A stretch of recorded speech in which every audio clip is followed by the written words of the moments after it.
Malaysian 370, contact Ho Chi Minh 120.9. Good night. Good night, Malaysian 370. Breaking news tonight, a Malaysia Airlines flight with 239 people on board, including 4 Americans, has gone missing.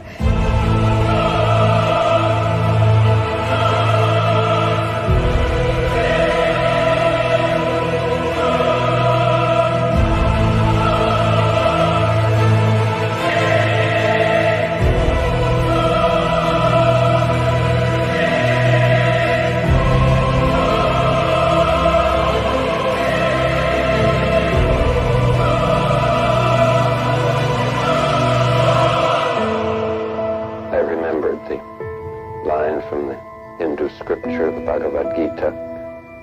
Vishnu is trying to persuade the prince that he should do his duty, and to impress him takes on his multi-armed form and says, "Now I am become death, the destroyer of worlds."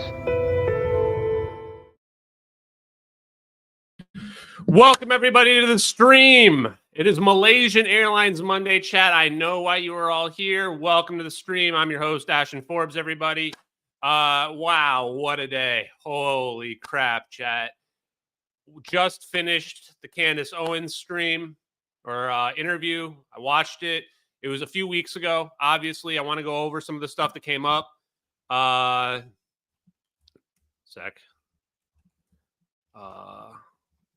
I just have to remind myself. Okay. For the record, MH370 did not disappear itself. Truthfully, guys, first thing I want to get off my chest is today we're just going to chill. We're just going to enjoy. We're going to celebrate. Cheers, everybody. I'm going to interact with the chat. I'm going to ask questions in the chat. I'm going to close some of the loops on some of the stuff in the Candace Owens interview. We might watch some clips as well on part of it and just go over some of it and expand upon part of it.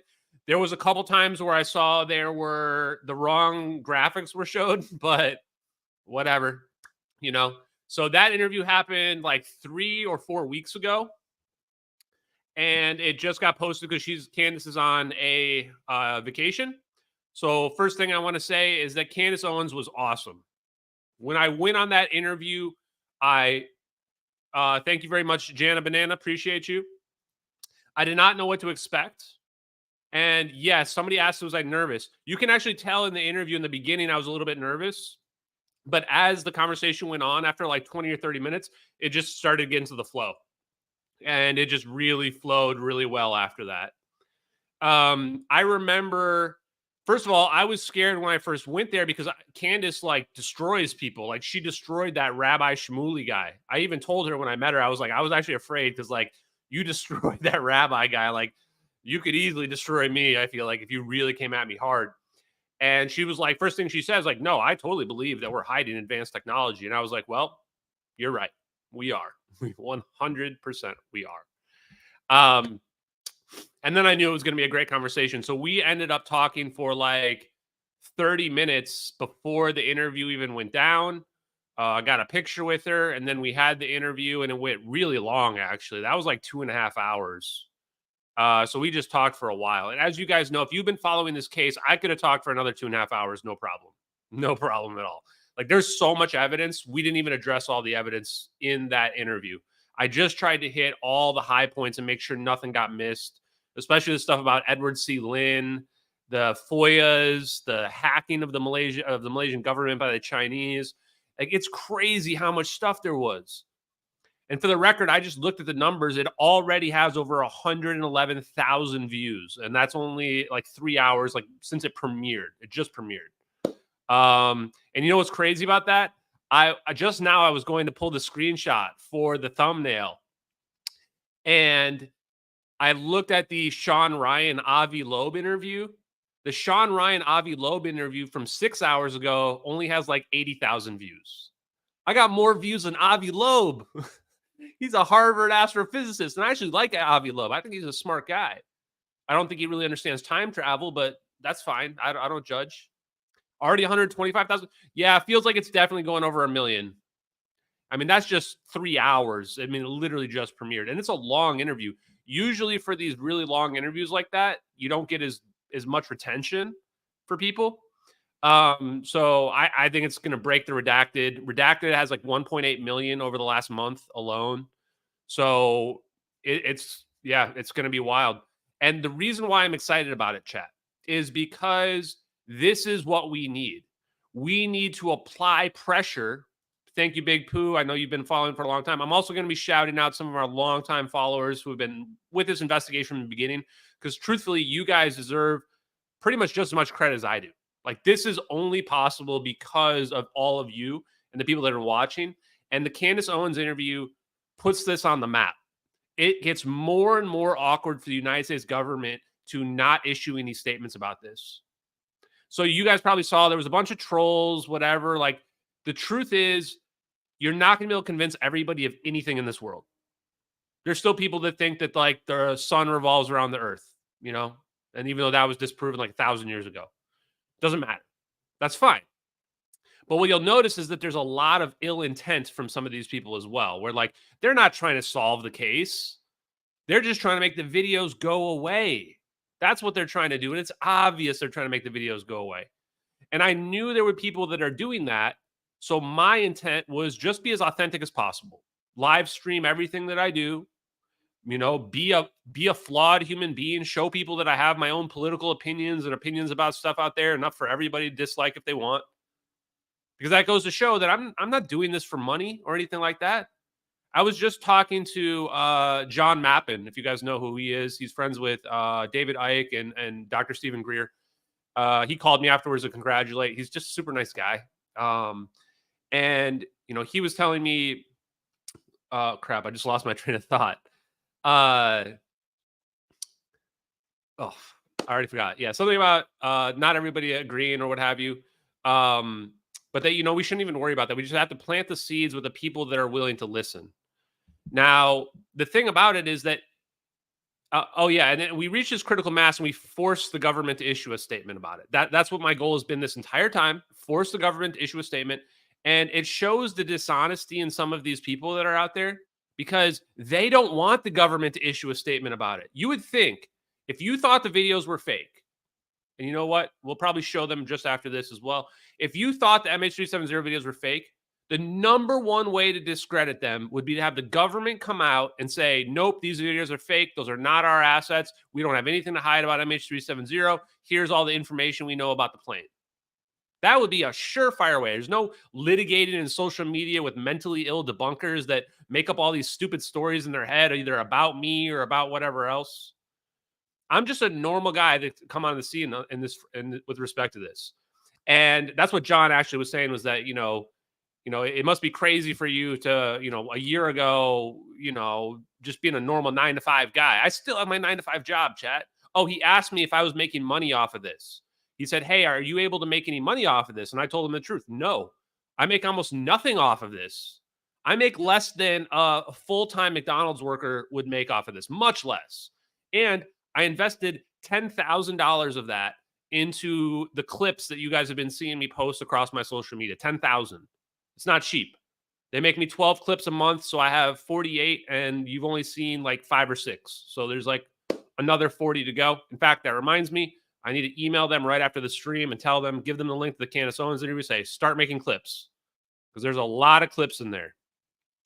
So for the people that think that I'm making money off of this or scamming people or whatever, I've never asked anybody for money. I literally intentionally don't have any membership set up. I have nothing hidden behind any paywalls. I've never sold anything related to this case to anybody that's out there, not even a t-shirt. These aren't even my t-shirts. I bought these from other people.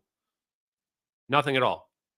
Now, I don't know how long that'll last. I'd love to actually sell out at some point, but the U.S. government never wants to reach out to me and give me my ScarJo clone or my $10 million. I mean, for Lockheed Martin, you think $10 million is just a drop in the bucket to make this case go away. Otherwise, their cold fusion technology and free energy technology is going to get exposed to the world. Whatever, man. Not my loss. Okay, so let's take a look at the videos, guys, because one of the things, my only main criticism about the interview is that it was so long that we should have showed the videos more. They should have showed the videos more, just to really, you know, have it drive home for people, like what we're talking about. But part of the reason why I like when we don't show it that much is to show people how much evidence there is out there where, like, I don't even need the videos to prove there's a conspiracy. One of the things that you didn't see on the Candace Owens is you can see in the bottom right over here, down here, you can see the coordinates and you can see the NROL 22. In this version, this is the highest quality version that's out there out of all the places that uploaded this video. You can clearly see it. And one of the things that's important about this video is that debunkers are trying to claim that there's some cloud images on the internet that somebody used to make this video, which, first of all, even if that was true, it would not prove the videos are fake. It would not prove the videos are fake. It'd be strong evidence, but it wouldn't prove it. Those cloud images do not predate this video. There's no proof that those cloud images predate this video. In fact, the Internet Archive says they only go back to 2016. But the best part is we can see the perspective shifting in this video. There's no stitch marks anywhere along this video. This is not stitched together set of cloud images. It's objectively not. The clouds are moving. We have two different perspectives, and the cloud pictures don't even predate the videos. The debunker people, anyone who tries to claim that there's some stitched cloud pictures, show me the stitching lines. There's no fucking stitching lines in these videos. This is a real video.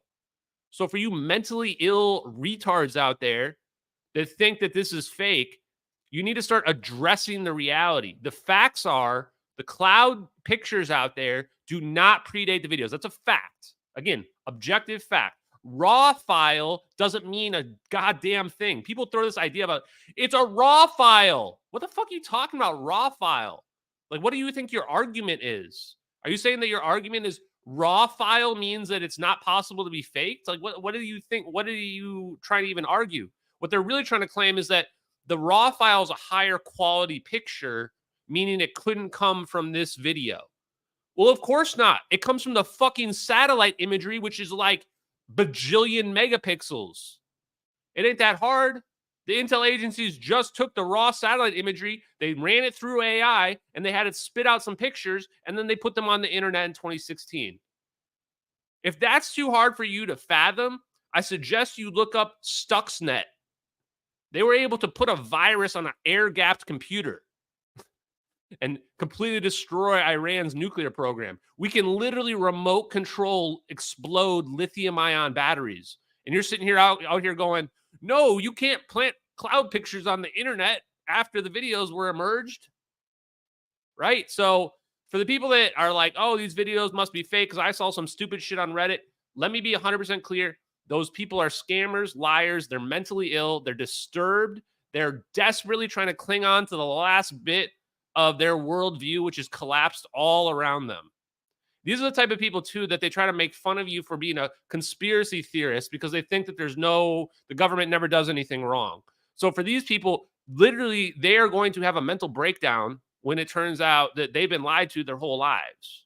And they're willing to come up with any story, doesn't matter how nonsense it is, in order for these videos to not be real. Yeah, they don't call it an intelligence operation for no reason.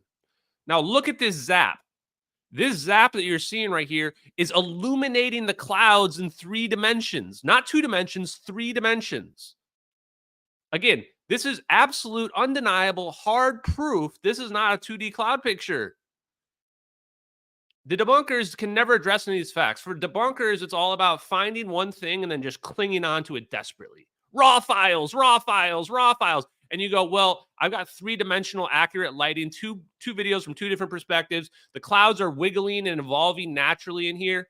And we also can see that there's no seam lines. There's nothing being connected. And by the way, the cloud pictures post-date the videos. Facts. Those are facts. This is not me inventing a story. They're just the facts. So now I want to address, so this is the video. You can see the zap. The plane's just fucking gone, chat. A lot of people, one of the things people ask is like, why is this teleportation? Why is this not cloaking? Why is this not annihilation? I don't rule anything out. You guys got to realize I'm a skeptic at heart. The reason why I believe these videos are real is because they fucking are real. That's why I believe they're real, because they are real. I'm a skeptic at heart. I look for the evidence. I want a rational, logical explanation for what's going on. If this was an annihilation event, this plane would be blowing up part of the planet with all the mass. E = mc². It's really that simple. Simple physics. And if this was a cloaking event, then we would still see the smoke. The smoke trail would be flowing. There would just be no plane there. There would just be no plane there. We actually did cross-reference the clouds. In fact, I didn't jump all in on it, but people cross-reference the clouds with the weather imagery within 15 minutes in that region where the clouds were at, and there's low altitude clouds right there in that region. People tried to do this stuff where they map the clouds out as well. I wasn't that convincing to me, but for other people it was. So yeah, I mean, we've got more evidence than you could possibly imagine. For the record, I don't know why someone's making this claim. I have never gotten the corona vaccine thing. I did not get it. Nope. Sorry. So I'm not one of those people either, honestly. Whether if that matters to you. I mean, if you want to shoot yourself up some drugs, I don't care. It's not my life. Okay. Now, I am going to address... I made a post about Kim.com.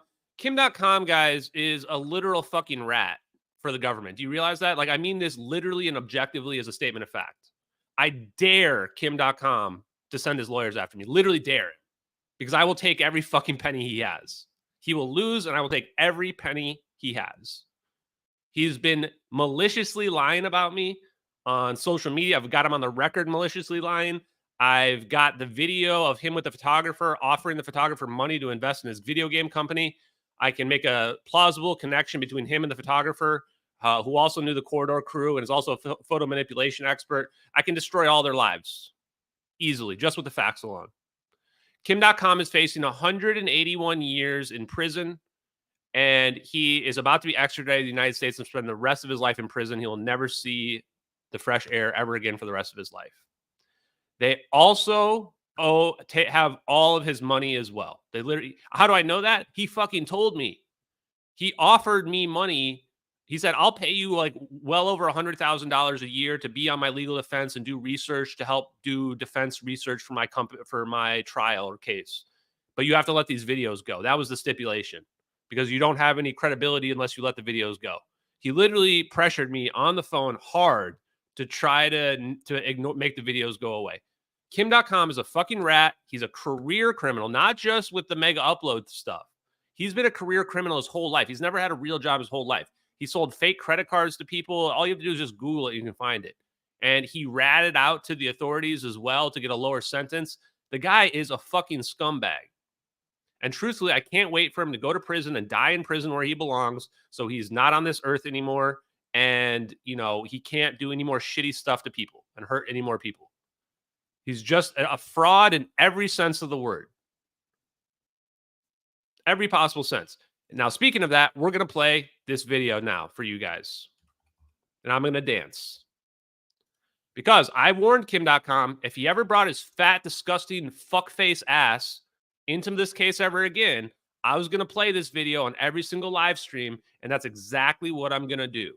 So normally I'm probably going to start or end my live streams with it, but just for today, we're going to play it right now. Kim.com glows brighter than a Christmas tree. He's a fucking Fed rat, and nobody should ever listen to a single thing he says. He's the literal definition of a controlled rat opposition, and he only says shit that the government does. They got him over a barrel, and they're just spanking his fat ass.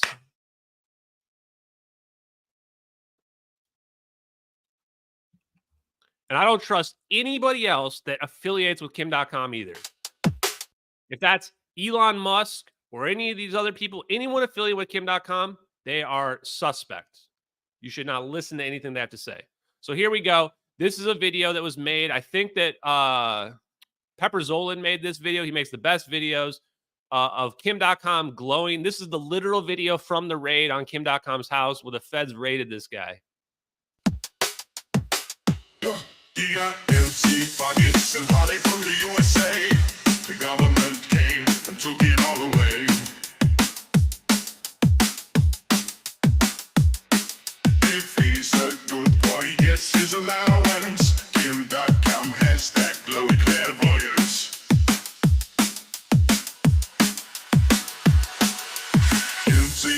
Why do you glow so hard? Kim.com, what is hiding in your past? Gimzine.com stole from Hollywood, insider trading and embezzlement sting. Now he's on Twitter calling scammers with the only thing. The FBI left him a G-string. But when the glow's called him, he shed a tear. Now he's calling other people scammers out of fear. He got empty pockets and heartache from the USA. The government came and took it all away.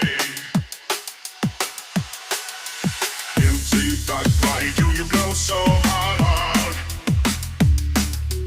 Empty.com, what is hiding in your past? Empty.com stole from Hollywood, insider trading and embezzlement sting. Now he's on Twitter calling scammers with the only thing. The FBI left him a G-string. Why you go so hard? Why you go so hard? Why you go so hard? Why you go so hard? Why you go so hard? Why you go so hard? Why you go so hard? Why you go so hard? Woo, chat. Let's go, baby. Let's go. Ooh, shot across the bow, baby. Boom. You gotta let them know. You just gotta let them know. Woo. Okay. Well, that's called burying someone alive, chat. That's called burying someone alive. Ooh. Okay. Chat, you guys are cracking me up. You guys are cracking me up, chat. Okay. Let's go back down to the fun stuff. We dealt with the dirty business. Woo! That was just for the people as well who've been begging me to dance, like, for some reason, for a long time. There we go. Okay. Okay. Next thing. Okay. One other thing about the Candace Owens interview was that I had no notes. No teleprompter, nothing. Everything that you saw in that interview was straight from my head for 2.5 hours straight. 2.5 hours straight, just spouted it all off there. So do you realize how much information that is? Like, it just goes to show that, like, I've been doing this so long now, it's all memorized in my head mostly. So that's why you saw me in some cases saying, like, oh, sorry, I'm wiped out. That's why I was going, oh, I need to go back to this because I didn't want to miss something that was important. I didn't have any notes to take either. So a lot of the time when I do the interviews, I write down on like a text pad, which is why you'll see me looking to the side sometimes. I'm writing on the text pad, like, when they say something, to remember to bring something up. So that time, no. So I was even impressed with myself. I thought that the interview did even better than I expected. I did not expect it to be that good, actually. So Bernie, nice to see you. Crypto Alchemist, good to see you in the chat, brother. And don't worry, I saw your email. I haven't responded yet, but I don't take any personal offense to you guys interviewing Jack Sarfati. I don't know if you guys saw the Reddit comments, but Jack Sarfati went on with Alien Scientists and Burn Eye, and the Redditors were they didn't care for you very much, but I care for you. And just as a quick anecdote on that, Jack Sarfati is this physicist, and the reason why I'm bringing this up is he made up this bullshit about having seen alien video in 4K. And of course, on Reddit, they fucking loved it. You tell somebody that, oh, I saw a video of some aliens, and they go, oh, yeah, awesome. Oh, I love that. You're like, do you have any evidence or anything? Nope, doesn't matter. I love that. You go, oh, we've got 2 videos of a plane disappearing of some plasma orbs. We can explain it scientifically. We've got a whole story about the case. We've got all this evidence, witnesses, real witnesses that show that there's a cover up. Nope, that can't be real. That's fake. That's stupid. Like, this is the problem with people.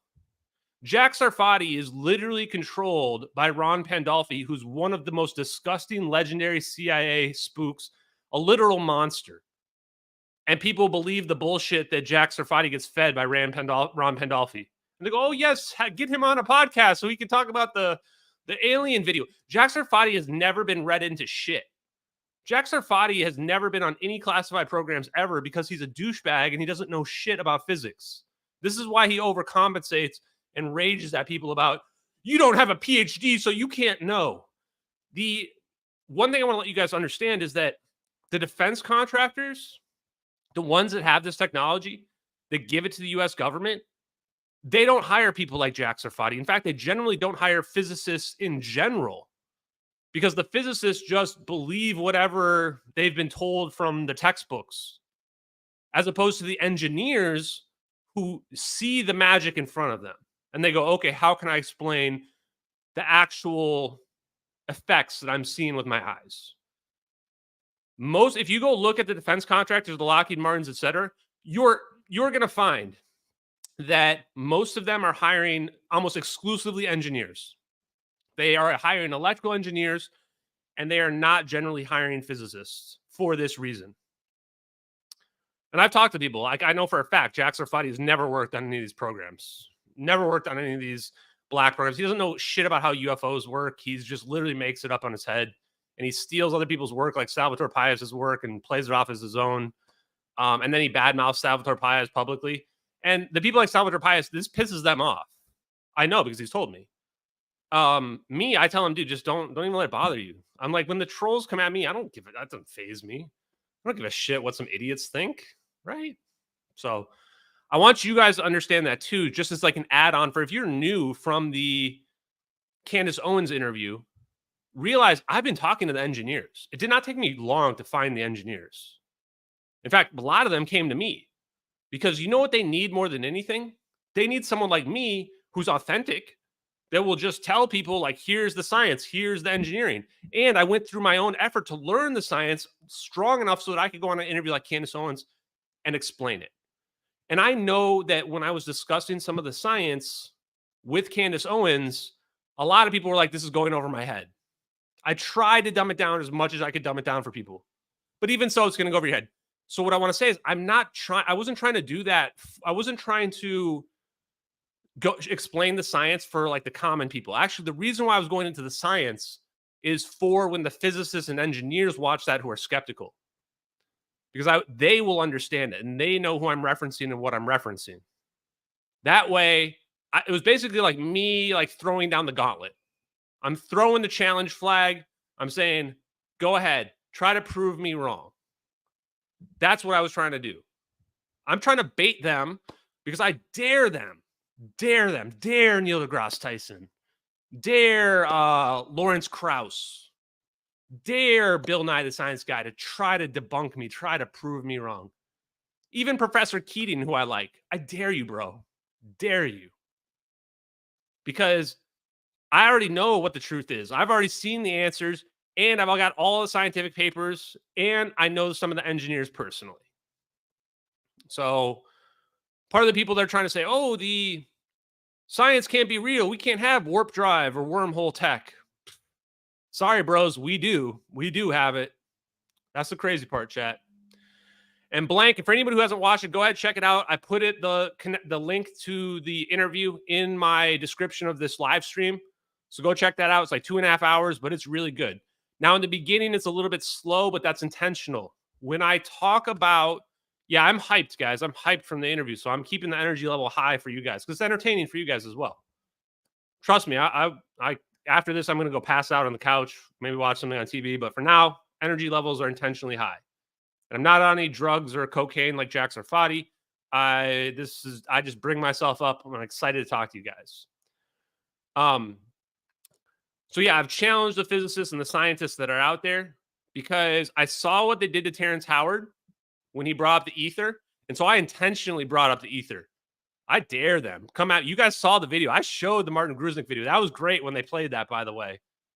Because, I've got the experimental evidence. And people probably can try to poke a hole in this or that. But, man, when you just see it with your own eyes, when you see them flip it, and then you can see the interferometer change here. Like that's when you see it with your eyes. Very powerful stuff, chat. Very powerful stuff. There you go. You can see it right there. Now, one of the other things, too, I imagine people might try to come at me with the LK99 stuff. That's fine. Come at me with the LK99, too. I've got more than one video. The one they showed on Candace Owens is only one of them. People said, that's not room temperature. You're looking at a literal rock. That rock is not being cooled by anything. And it's just floating, flux pinned directly over this magnet. So you want to say, oh, it's just very powerful ferromagnetism or whatever. Bro, I can tell the Meissner effect when I see it. It's right there. And as a bonus for the LK99, for the people who are like, oh, LK99 was debunked a year ago or whatever. Guys, have you not realized how much shit has been debunked that is just real? Like, that's the biggest scam of all, is that there's this whole industry of frauds and scammers who debunk real stuff that's out there. Like a whole industry for it, built around it. And the government just uses it to make shit go away that they don't want, that they've accidentally gotten out there. You'd have to believe that nothing's ever leaked on the internet otherwise, because literally everything that's out there has been debunked. Even the real DoD Navy videos have been debunked.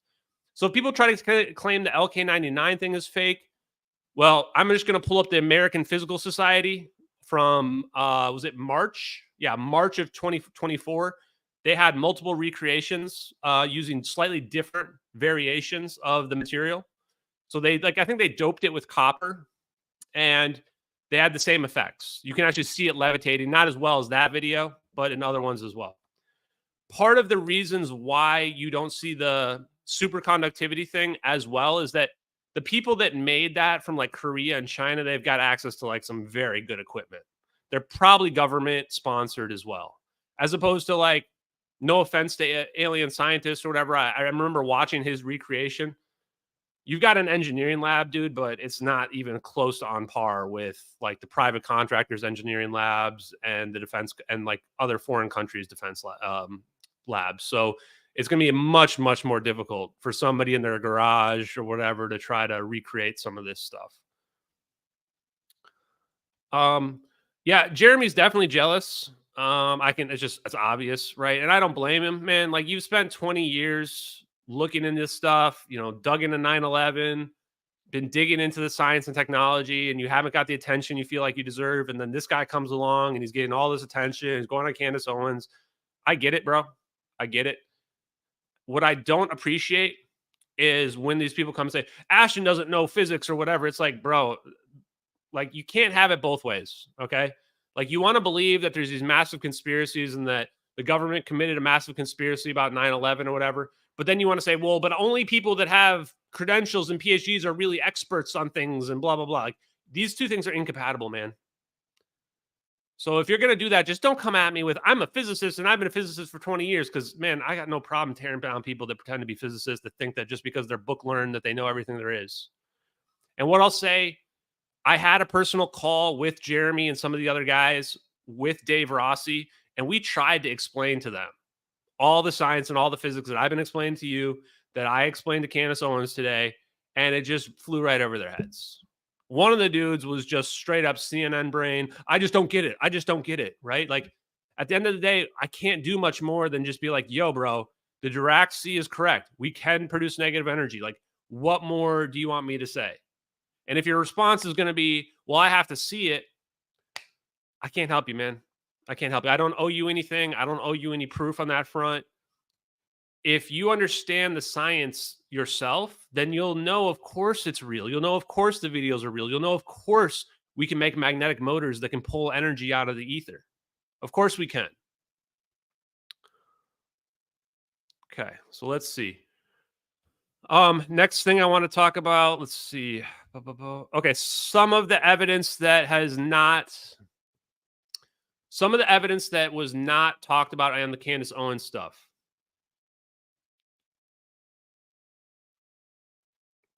Oh, and I'm going to say one more thing too. I don't know this for a fact, but I have strong suspicions that all of APEC in general is basically being gatekept by, I don't know, the intelligence agencies, let's just say. I think you should be extremely cautious of who you trust when it comes to the APEC stuff. They are doing real science, and it is real cutting edge stuff. And that's why you got to know you're being monitored. Anybody who's working on cutting edge technology and cutting edge engineering and science, they're watching you because they want to see how close you're coming to the truth. And if you get a little bit too close, then they're going to send somebody in there like Kim.com situation to try to throw you off, which is why they should not be listening to anything Jack Sarfati says.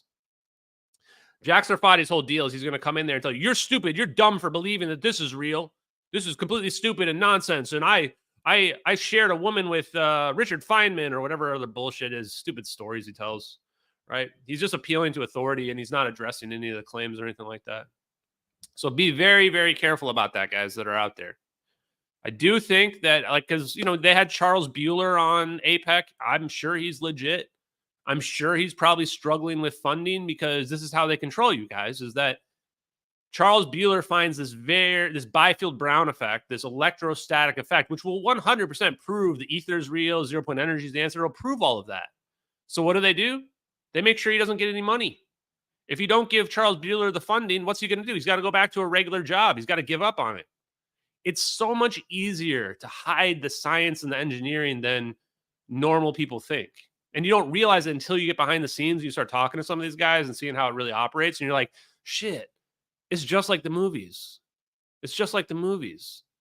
Like in the movies where they just like control the funding, control the money. And if you get too close, they just buy you up and make it disappear. It's just like that. It's just like that. Let me see here. Sorry, the chat's going more wild than I could have thought. I know Candace Owens is amazing, guys. Honestly, I have a crush on her. She's just like, she's one of those people that talks a lot too. So like when we sat down, like that's why when she was being quiet during the interview, you have to realize like her mind was definitely blown. Because before that, we talked for like 30 minutes, sat on the couch, chatted with her and her producers. And she was just going, you know? And I love women like that in general, that like you can just talk with and, you know, just talk about crazy conspiracy stuff and they'll just, you know, they enjoy it and they can just keep going back and forth. It was awesome. But hey, I am a chivalrous guy. I would never intentionally hit on or try to be a homewrecker in any respect like that. Plus, her husband is an attractive man. I mean, I don't swing that way, but he's an attractive man. So for you people who are trying to get, you know, into Candace's DMs, it ain't gonna work, man. I think she's you know, what's the some maid woman or whatever they call it. I don't know. Anyway, okay. Oh, I didn't tell her I have a crush on her. I was joking in the chat today, guys. Chill out. Okay.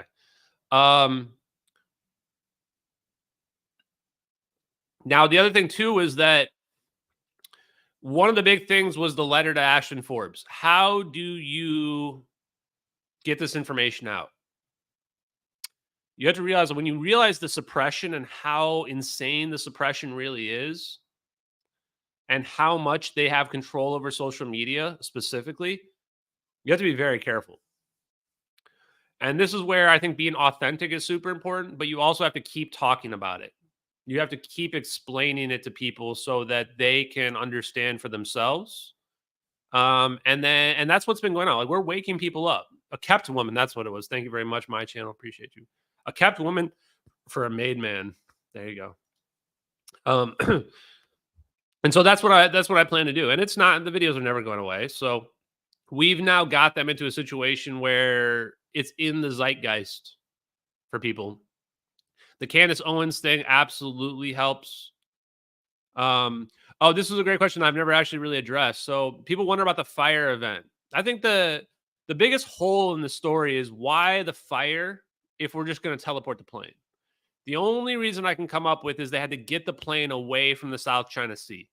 China has good surveillance over the South China Sea. So they had to get it on the other side of Malaysia, away from China, somewhere where they wouldn't have super high detection of it. Now, was it the leaky fruit? I don't even know where this leaky fruit theory came from. It actually, I mean, I know it's in the ATSB report, Like what they claim, oh, the batteries, we don't think the batteries exploded because like there wasn't enough condensation from the leaky fruit that was on board the plane, the mangosteens, to make them ignite. And you're like, that has nothing to do with why batteries explode. Batteries don't explode because some fruit is giving off condensation. It's not why batteries explode. What the fuck? That makes no goddamn sense. We literally just watched Israel blow up a bunch of Hamas people by blowing up their lithium-ion batteries while they were in their pockets. And then the next day, after people were like, no, it was a C4 that they used. No, it wasn't. They literally exploded the batteries. They put a chemical in the batteries, and they forcibly exploded the batteries using some kind of remote control detonation system. And then they started blowing up batteries everywhere.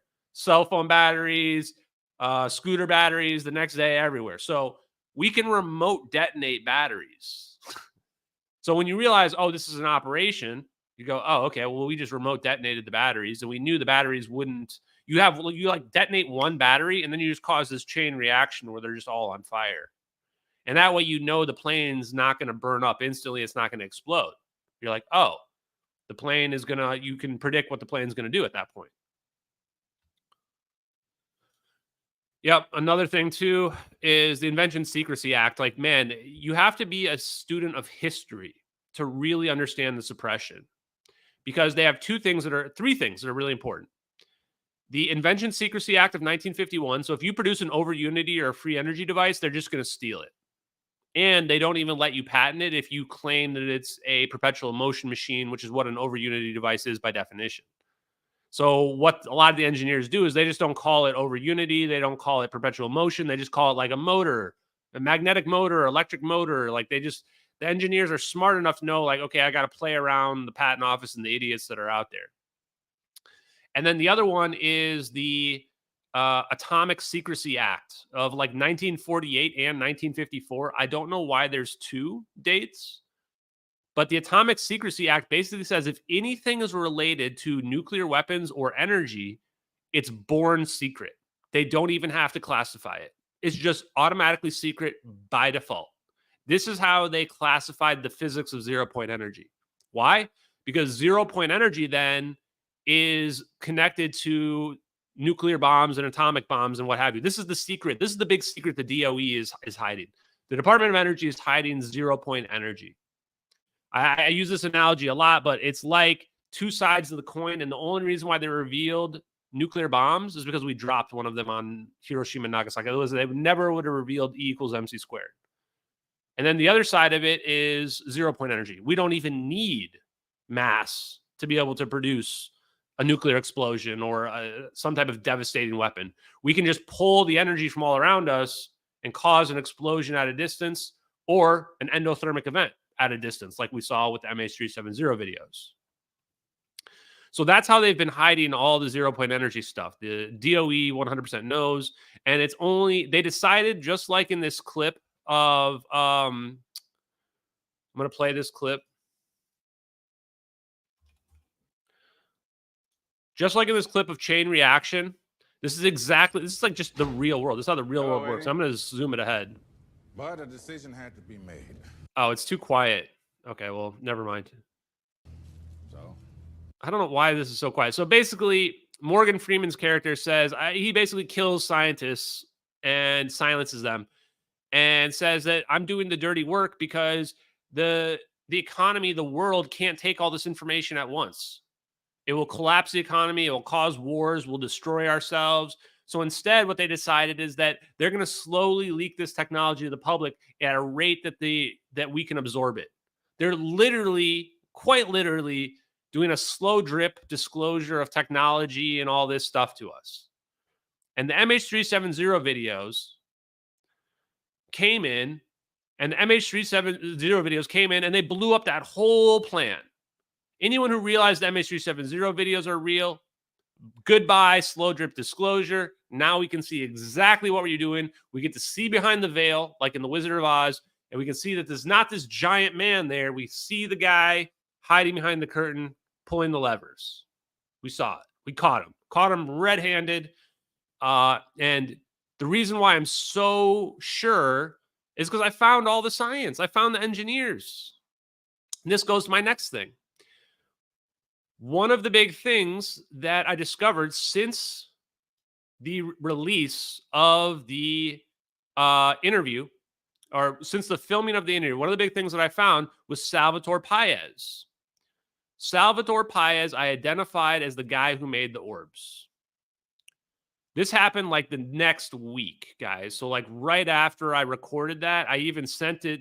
I sent a message to Candace to see if she was interested. I said, I've identified Salvatore Paez. He's the guy that made them. Like he has to be. There's nobody else. It's got to be him, or he knows who made them, or he made a part of them. You know, something with respect to that. And this is huge because this adds something that I didn't think I was going to be able to figure out, which is that we know who made the orbs. We know who made. I don't know why that auto starts. We know who the leaker is. We know the science is real. And now we've got the engineer who made the orbs. And so in my interview, Salvatore Paez offered just recently. I had a phone call with him, very brief one, a couple weeks ago. And he's been talking about he can't wait to do another interview with me. And I said, whenever you want, but he's gagged. And I guess he had to get permission. So then he emails me and says, okay, we have to set up another interview. And I mean, I told him, so I don't think I've mentioned this anywhere, but I told him like, hey, I'm going to ask you if you made the orbs. And he watches my content. So I know he knows I've accused him of being the guy who made the orbs. And, you know, he's okay with it, I'm sure. So on the next interview, it's going to be in November. We're going to talk. I'm going to have a whole list of new questions to ask Salvatore Paez, and we're going to ask him straight up if he made the orbs. We're going to ask him straight up. So I want to play this, and then I'll answer some of these other questions, like whether or not I believe in flat Earth. Spoiler, I don't, but it's fine. Let's see here. Oh, well, that's not even the right one. This one? Okay, there we go.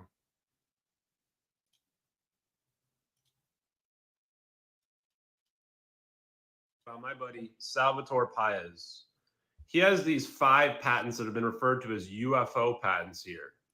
They're called craft using an inertial mass reduction device for transmedium travel, high frequency gravitational wave generator, electromagnetic field generator and method to generate an electromagnetic field, plasma compression fusion device, and high temperature superconducting system. You're looking at a MQ drone produced by General Atomics filming MH370, and you can see that there's 3 plasma orbs circling around the plane right here. I believe that these orbs are perfectly explained by all 5 of Salvatore Paez's patents combined. You can actually see that there's a plasma field, including this heat signature in the orbs. It's consistent with cold fusion. You can see the dark lines in front of the orbs very well in these videos, which is a high frequency gravitational wave. And you can see that it would require a huge amount of electromagnetic flux to be able to produce this. They're also defying gravity and have no inertia as well.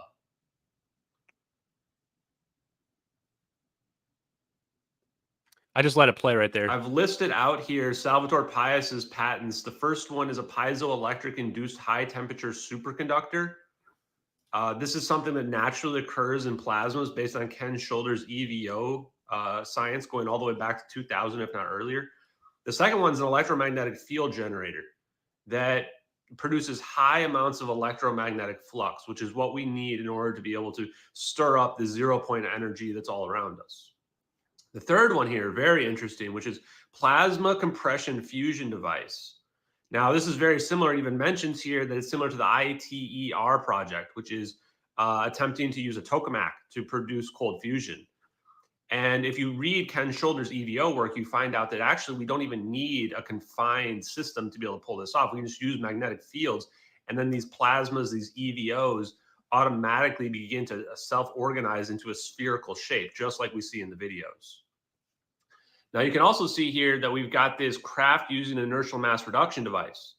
And if you read Hal Puthoff's paper, specifically his 1989 paper on gravity is a 0-point fluctuation force. And the paper he also did with Haish, they explained that inertia is explained by the 0-point fluctuation. So if you are manipulating those 0-point fluctuations, then you can actually change the mass and the inertia of an object. The last patent is the high frequency gravitational wave generator that you see right here.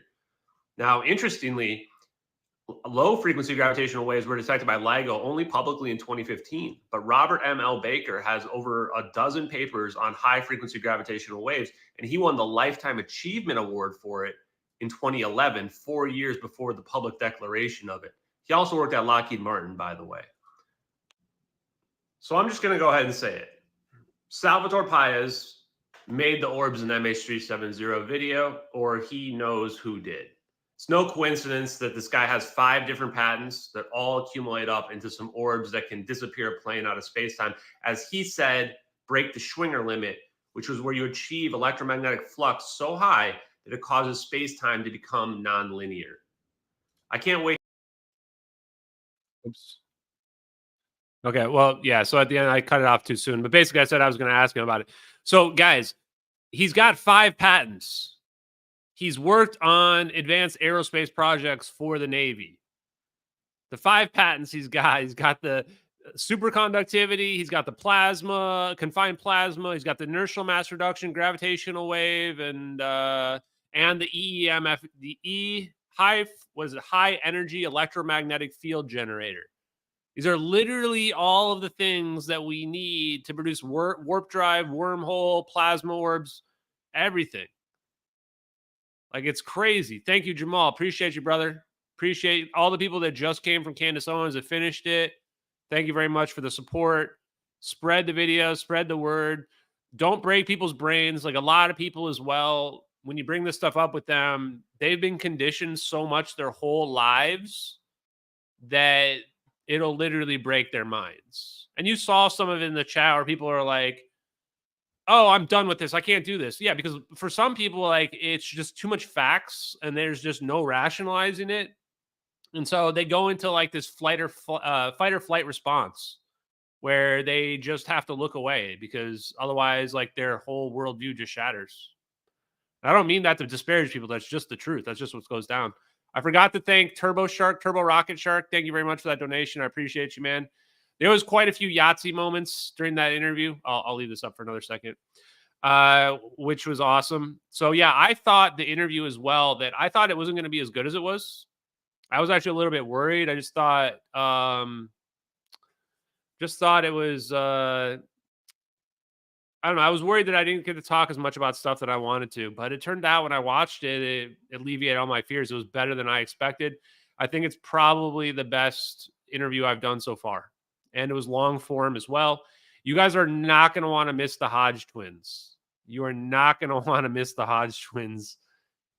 Honestly, the Hodge twins was better than that. And it was better because I didn't have to go into so much about the detailed evidence. I just kind of spoke a little bit about the plane and into the major evidence around the plane. And then I go straight into the physics and the science of warp drives, wormholes, the scientific papers. Although I was glad that I was able to mention Ken's shoulders in the interview. I didn't remember if I figured out about Ken's shoulders before the Candace Owens interview, but I did. Check out Permittivity Transitions by Ken Shoulders. I posted it on my Twitter yesterday. If you disbelieve any of this, all you have to do is read the Ken Shoulders Permittivity Transitions. It explains everything about the orbs. Everything. They have these naturally anti-gravitic properties. They can just pull energy from the vacuum. That's why they're called EVOs, exotic vacuum objects. So, check that out for sure. It's cold fusion is what he researched. And he figured that out in 2000, 24 years ago. I have not seen anything about Electro Boom yet. Yeah, Electro Boom guy is a fucking idiot, guys. Like, so here's the thing, too. A lot of these, almost so many YouTubers are just scammers, especially the big ones that are out there. They're just scammers and like actual literal grifters, not like, oh, you're a grifter. No, they're literal grifters who are just money grubbing douchebags who are just intentionally disinforming people for money. That's what Electro Boom guy is. That's what the Corridor crew is. That's what Jeremy Felding is. These guys are not really electrical engineers. They're not experts in any sense at all. They don't know the first thing about energy. that's out there. They know nothing about it. It's honestly hilarious how they don't even know the literal most basic thing about energy, and you claim to be an electrical engineer. Where's the energy coming from? It's coming from the mass. Oh, so when I make a windmill, is the wind being converted into energy? Is the wind like literally converting into energy? No, it's not. Because that's not what it's doing. It's spinning a generator. So is it the wind that's causing the energy, or is it the generator that's causing the energy? Like, that's how easy it is to completely show these people to be 100% phonies and frauds. And all you have to do is say, I'll let you see a real over Unity device, a real magnetic motor. All you have to do is sign an NDA so that you won't give away the secrets, because you have 7 million people on your YouTube channel. And what do? They run away. They run away because they're fucking frauds. And they don't want to get exposed as a fraud, because then that's the end of their gravy train, right? That's the end of their gravy train. For me, when people try to debunk or whatever me, like, I attack it head on. I've addressed every single criticism that's out there about the videos, about the case, every single one. People lied about the clouds not moving. They do move. People lied about satellites couldn't do that. We found out satellites can, and there's constellation of satellites. Like, we actually have the debunkers to thank. The debunkers lied so many times, and we caught them after lie, after lie, after lie. It just helps strengthen the case. So here's a few examples. These are real examples. They claim that the clouds didn't move in the videos. Corridor Crew claimed this as well, which proves that they're frauds. It proves they didn't do any forensic analysis on the video, because if you just compared frames, you'd see that the clouds do move. So obviously the Corridor Crew are frauds that never did any forensic analysis. We proved that they were liars. We proved all the debunkers were liars. That alone should discredit everything they say after that. You should never listen to anybody else who says the clouds don't move, because they obviously are idiots. But there was more. They claimed that the drone video, they claimed that the drones don't have rainbow thermal like that. They were wrong again. We also showed that they have night vision capabilities. We even found the camera, the MX25 West Cam. We even found the literal camera, chat. They claimed that the cameras were underneath the wings. We found the camera with the drone with the camera underneath the wings. They claimed that the drone wouldn't shake. I found a video, which I've never even posted, that shows that the drones do shake. And it's not a huge amount either, because they're highly stabilized. Actually, they claimed it both ways. Some debunkers claim the drone shouldn't shake at all. Other ones claim they should shake more, which goes to show you they're just making shit up. Just literally making shit up. Nobody's been able to attack the science, because the debunkers aren't like intelligent people. They don't know shit about science. They don't probably never even taken basic physics, to be perfectly honest with you. So there's nothing they can really say on that front as well. So this is the part where it's like, guys, they've been trying to catch me in a lie for a year, and they can't find one lie, despite me doing 100 live streams, 100 podcasts, as open as possible at everything. They can't find a single lie. I can catch them after lie, after lie, after lie, after lie, after lie. So if you're one of those people who thinks, oh, this has got to be fake, he's got to be making this up, realize all the people on your side that think the videos are fake, they've all been proven to be liars multiple times. There was one girl who falsely claimed that I was wishing death upon the families. Like, these people are so messed in the head, that they're willing to just outright make up fabrications, make up stuff about me to try to make me look bad that I've never said before.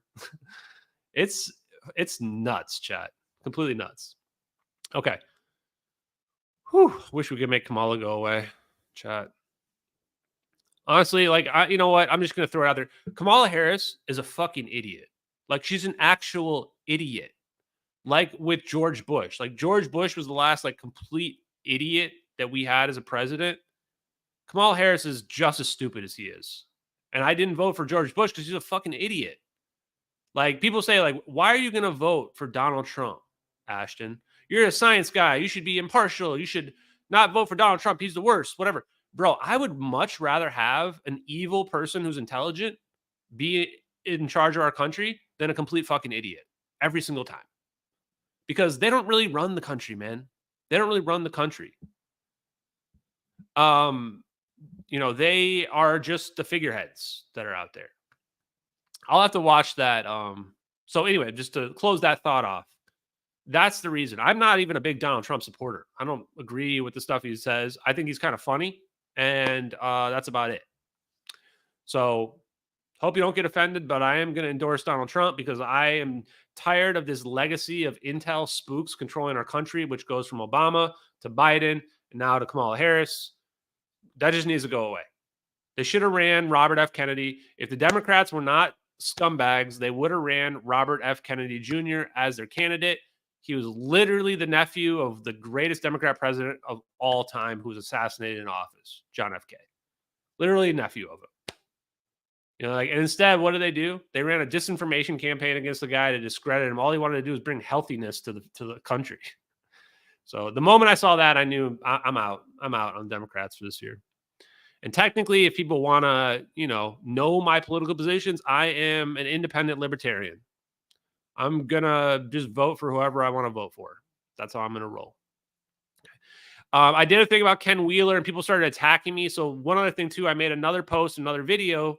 I'm not going to go through the whole thing right now because it's long, but there's a lot of people out there that are like, you posted something from this person, and I don't like them. Or you're going to vote for Trump, so I don't like you. Or you posted this, and I don't like that. Great. Do you guys not realize that's the problem? Like, that's the whole problem. Our whole society. I think, actually, Candace Owens even mentioned this in her live stream chat. If you guys find her live stream chats, she basically says, the people that are like, oh, you ruins your credibility. You're the problem. That view is the problem. That's what they want. They want you to ignore somebody who's telling you the truth because you don't like them, or they said something you don't like, or maybe they were wrong one time. That's not how it works. And the only reason why I bring up the thing about these guys lie after lie after lie and that you shouldn't believe them anymore is because at some point you got to stop believing somebody is lying to you. They're going to lie to you again, at least about that topic. And even then, I would still listen to them. I generally still do, unfortunately. The reason why I make that argument is because they're the type of people that think that if you find somebody lying, you should stop believing them. Except for, of course, if it's some kind of debunker nut job and you just desperately need something to go away, then you're willing to believe them lying to you over and over and over and over again. Which is just hypocrisy, man. Just hypocrisy. Okay. Whew. Oh, boy. Chat, you guys are going wild. You know who I am jealous of, chat? Hawk Tua. Hawk Tua has like one of the biggest podcasts in the country. She's got sponsored. So some people will say, oh, Ashton, are you a spook or agent or whatever? Shit, chat, I wish I could sell out. I wish I could sell out like Hawk Tua.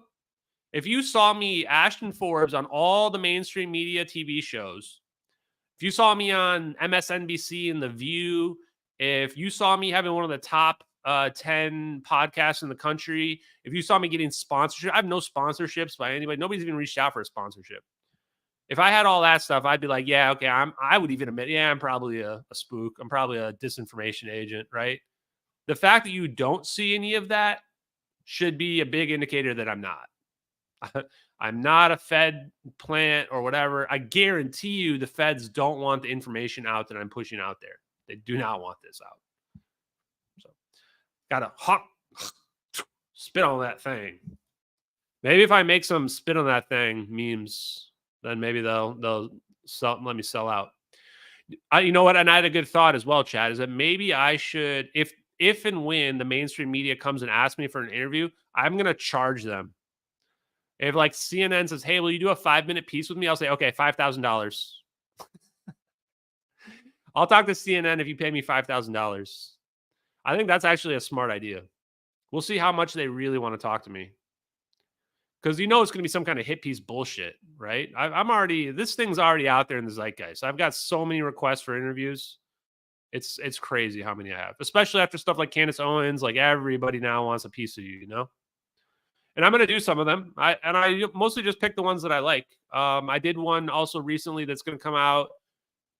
Which reminds me, shit. If Nephilim Death Squad is out there listening, it's on me. I totally forgot to post our interview. I will post it tomorrow. I'm sorry about that. I'll try to get some clips made as well. I had another one done with Pastor Steve. He knows General Flynn. And that one was really good because we looked at it from a religious perspective, Christian religious perspective, which was a lot of fun. So I don't even really check to see how many followers people have. I just kind of, do the ones that I can do and want to talk to people. Okay. Somebody asked a question that I forgot. Oh, would I do a show with Jesse Michaels? I've been in contact with Jesse Michaels for a while, honestly. I talked to him about science. I gave Jesse Michaels a tip, said that he should do something about exotic vacuum objects and Ken Shoulders' work. I think that if Jesse Michaels does a video on EVOs, it would go really well with his one about Byfield Brown effect and the one he did recently about 0-point energy. I don't think Jesse will be upset if I say this. Jesse, the impression I got is that Jesse has a hard time believing that we have teleportation technology, which that's fair. That's fair. And weirdly, the thing about Jesse that surprises me is that I'm surprised he doesn't realize that like the 0-point energy thing and all that's like definitely legit. Like he's seen and read enough now where like I feel like he should be like, yeah, it's real. But I think he's just so skeptical. Like a lot of people think like, well, maybe the CIA is trying to convince me that it's real when it's not.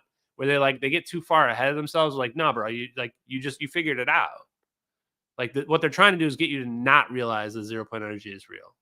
And it's not like it's not hidden in a vault somewhere. It's all out there publicly. We just don't talk about it. That's the brainwashing, the mind control part of it. That's the part that they do. That's the part that they're good at. It's getting you to question yourself.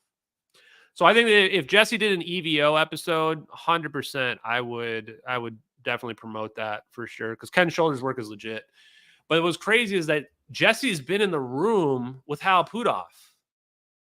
Like, man, if you see me in the room with Hal Puthoff, I'm going to be like geeking out. I'm like, dude, you were in the room with the Godfather. Like, Hal Puthoff, I was like, have you not read his scientific papers? And he's like, no, he hadn't even read Hal Puthoff's scientific papers. I'm like, bro, you are sitting in the room with the guy. And that's why probably when Hal Puthoff is sitting there on the couch next to Eric Weinstein, he's like, probably he kind of has this like, he's fed up a little bit because he's like, these guys haven't read any of my shit. Right? They're like, they just don't even get it. Like if they just read his work, they'd be able to figure it all out. So I sent Jesse a bunch of Hal Puthoff's papers like, dude, you need to read this. Like he just lays out the physics. Like he's not quite killing relativity, but he's explaining with 0-point energy. Okay. Oh yeah. Let's show the video. Let's show the video chat. People want me to charge $500,000 for a CNN interview. We'll see, chat. That was mostly a joke, but we'll see. No, I don't plan. Guys, it's a year later and I've never talked to mainstream media. Not once. Never once talked to mainstream media. So.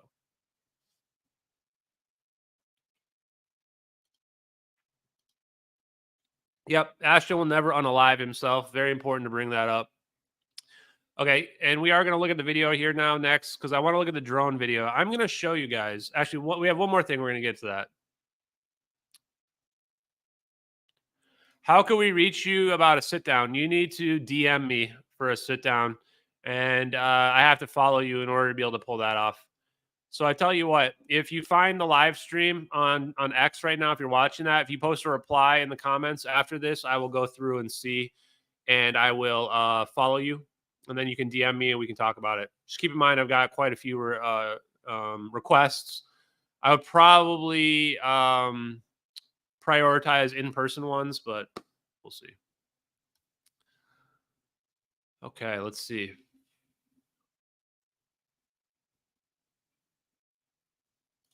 Where are the people? Good question. We didn't actually talk about this in the Candace Owens interview. I've talked about this in a lot of the other interviews. Where are the people at? Truth is, I don't know. I don't know. This is why I don't directly accuse the government of murder, because I don't have proof that the people are dead. There's no bodies. If you don't have a body, how do you know somebody died? But I do think that after we've learned about lithium-ion batteries, that they most likely succumb to the lithium-ion battery smoke within just a couple inhalations. Somebody sent me a lot of DMs just like 2 days ago or yesterday, and they were like a doctor or a respiratory therapist or something. They were like, yeah, that lithium-ion battery smoke kills you like instantly. So most likely all the passengers died, or most of the passengers died from the fire, not even from the teleportation, if you can believe it. The wormhole part, actually, I think that maybe they died, but probably not. It's before that. That is what happened with the people. This plane almost certainly got to Diego Garcia. That's the only place to hide the plane. It was very suspicious, the circumstances. There's eyewitnesses seeing the plane flying towards there. CNN ran some bullshit trying to tell people that the plane didn't go there, so it probably did.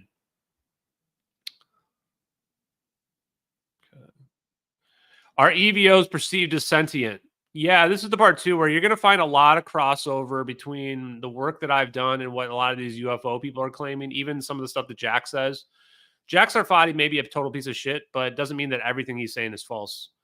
I think the idea of sentient plasma is really going to hit the zeitgeist in the next 5 years, where we're really going to start to wonder, what is life at all? And what does it mean to be alive? And if it's a permanent connection to the 0 point energy that keeps you alive, then you could argue that a plasma could be sentient. Maybe not sentient the way we are, but maybe closer to like how an animal is sentient. And that's pretty weird. So yeah, a lot of what you're going to see too is you're going to see me, all these other UFO people that are like these phonies and frauds that are just, they want you to talk about aliens and they don't ever talk about what this technology means from a weaponization or for our civilization perspective. You're going to hear them talking about a lot of the same concepts that I'm talking about. And that's because the videos are real and the science is 100% real as well.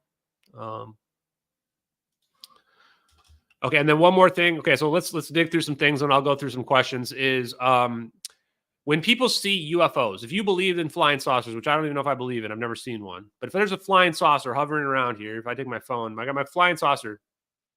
The question you should ask when you're looking at that flying saucer is not, oh, look at it levitating, that's neat. Or the super speeds that it does. No, those are not the amazing aspects. The amazing aspect is, where is the energy coming from to allow this thing to do that? Where is the energy coming from that allows it to defy gravity like this? Where's that energy coming from? Because if you have a conventional view of physics, one where the ether doesn't exist, then this is impossible. This is literally impossible with a conventional view of physics, that the ether does not exist. The ether literally, quite literally, must exist, and the energy must be coming from the ether or the 0 point fluctuations. Why? Because if you got a craft like this, there's no fuel tanks anywhere. The amount of energy it takes to shoot across like that or what have you is astronomical. We're talking huge amounts of energy. And if you just do E equals mc squared and take the energy and convert it to mass, you're going to find out you need like 100,000 kilograms of mass. And you're going to go, well, where are you hiding 100,000 kilograms in your craft? Plus, the more mass you add to the craft, the more energy it takes to move it and hover it around. So it gets harder and harder and harder and harder. This is the point. This is the thing. You must believe that free energy is real in order to believe that we have UFOs that are flying around, hovering around. You have to. Where is the energy source? The answer is it's all around us. Free energy is not creating energy out of nothing. It's just conjuring, manifesting the energy from where all the energy comes. The same way when you spin a generator, where's that energy coming from? It's not coming from your hand. The kinetic energy is not being converted into electrical energy. It's not how it's happening.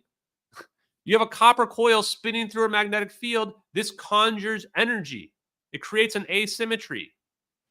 So it's crazy to me that people don't realize that magnetic motor is possible when you can just see the similarities between a magnetic motor and a generator. Like, once again, a generator is just a copper coil being spun around through a magnetic field. That's all that it is. That's it. So now you go, oh, why wouldn't a magnetic motor be able to work? Of course it can work. You're churning up the ether. You have this ocean of energy. You're pulling the energy out of there.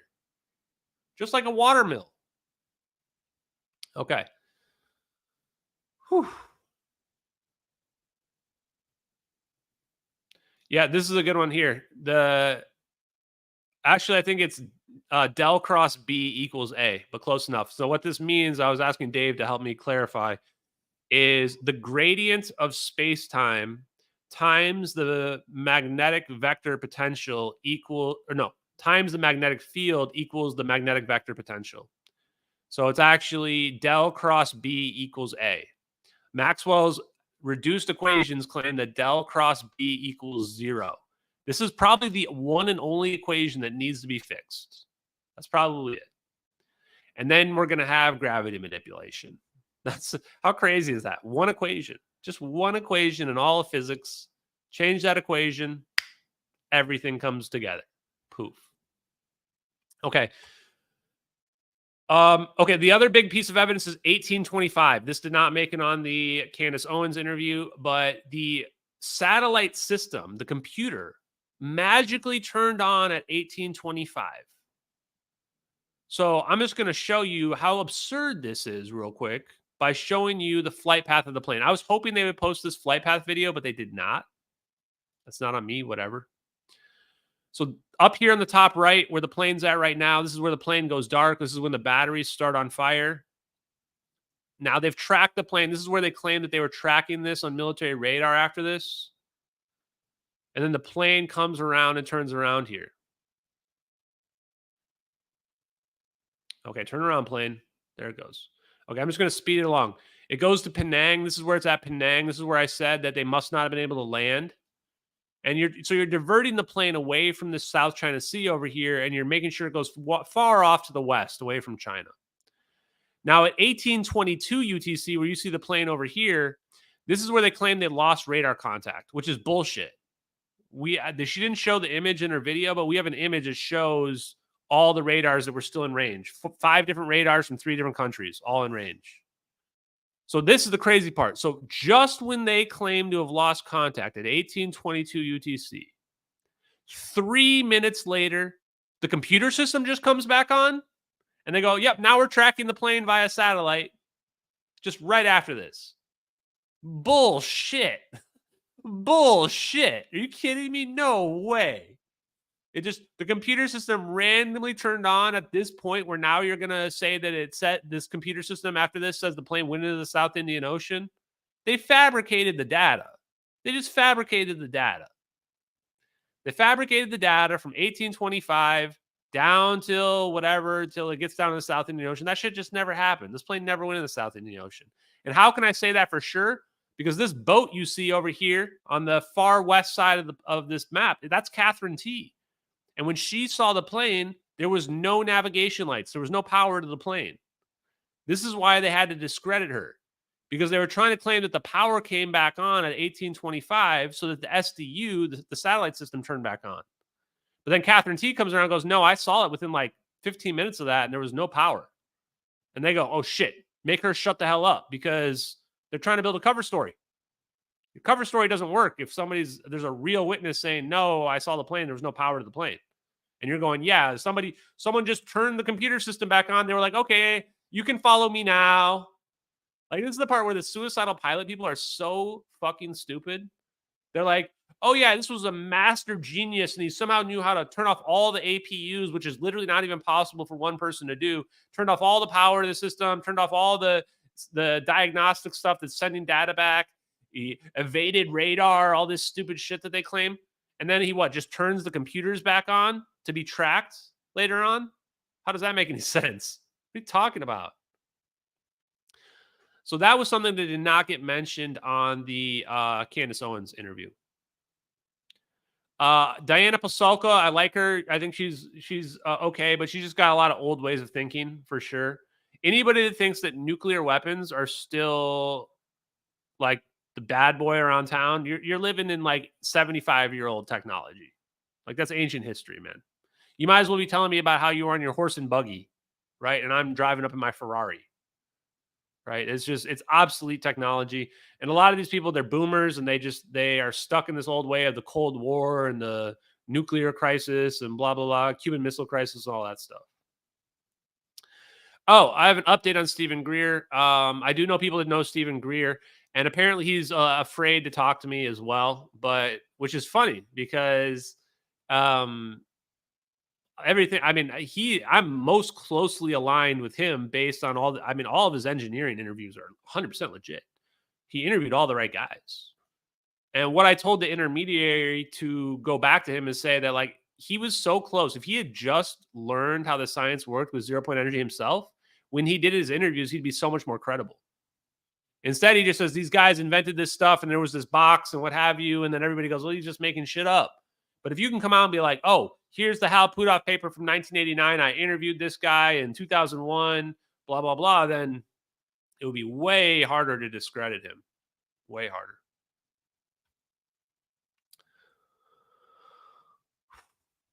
Chaotic Goods, probably a Fed chat. She's trying to honeypot me. Okay, let's go look at the videos.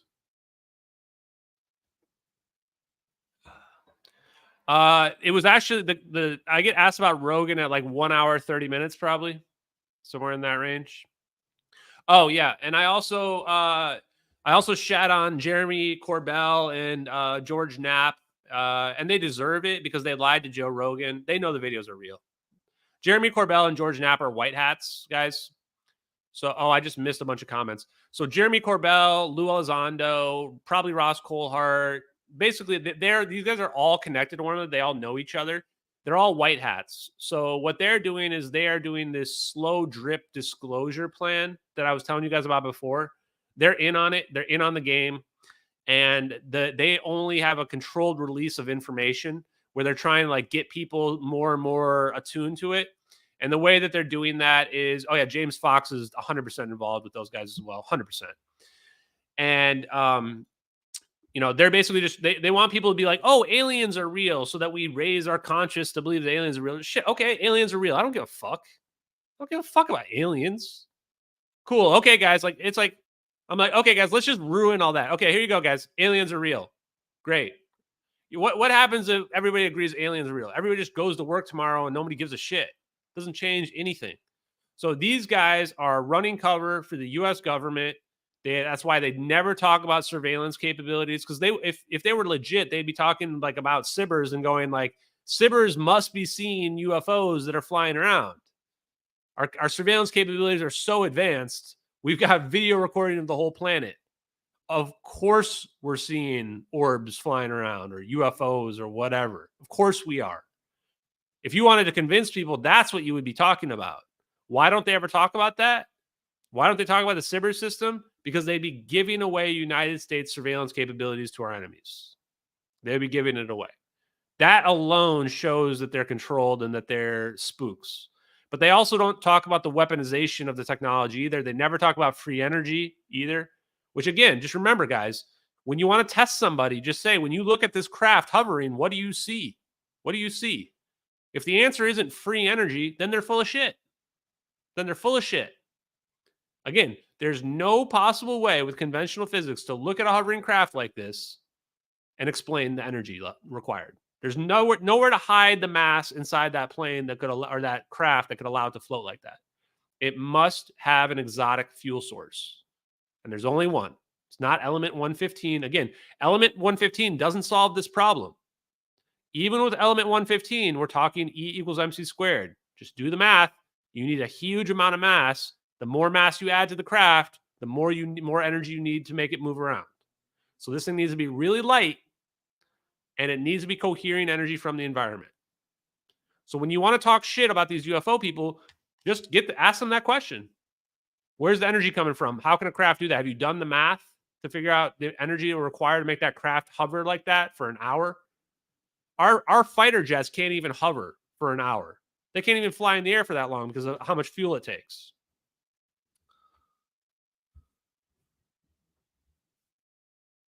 Yeah, and when people find out hey, Tupacabra, welcome, brother. Welcome. I saw your post about Ashton's going to be the next upcoming UFO person. God, I sure as hell hope not. We deserve somebody way better than me, to be honest with you. But yeah, they've been doing this. The people have been lying to us since 2017 for sure. Like this slow drip disclosure, their plan probably started in 2017 with those videos. But this has been planned out probably for a while. Like they've been hiding this shit for a long, long time. And it's just to reach the point now where it's going to come out. AI is going to figure this out. AI is going to start responding to people and talking about like the del cross B equals A and stuff like that. And people are going to be going, why is the AI telling me something that I didn't learn at physics class? And you're not going to be able to hide it anymore because it's going to get to the point where like, how does the AI know more than what I'm being told by my PhD physics teacher? Right. And it's going to come out. And they know that. And now why are they passing this? I'm going to come on the record right now. I am 100% against all these UFO bills that are out there. We don't need a law for disclosure. Laws do not give us the truth. Not at all. The point of those laws is not to force the government to tell the truth. The government can tell the truth anytime they want. The reason why they're not is because they don't want to go to prison. They don't want to face the death penalty. They don't want to be sued into oblivion.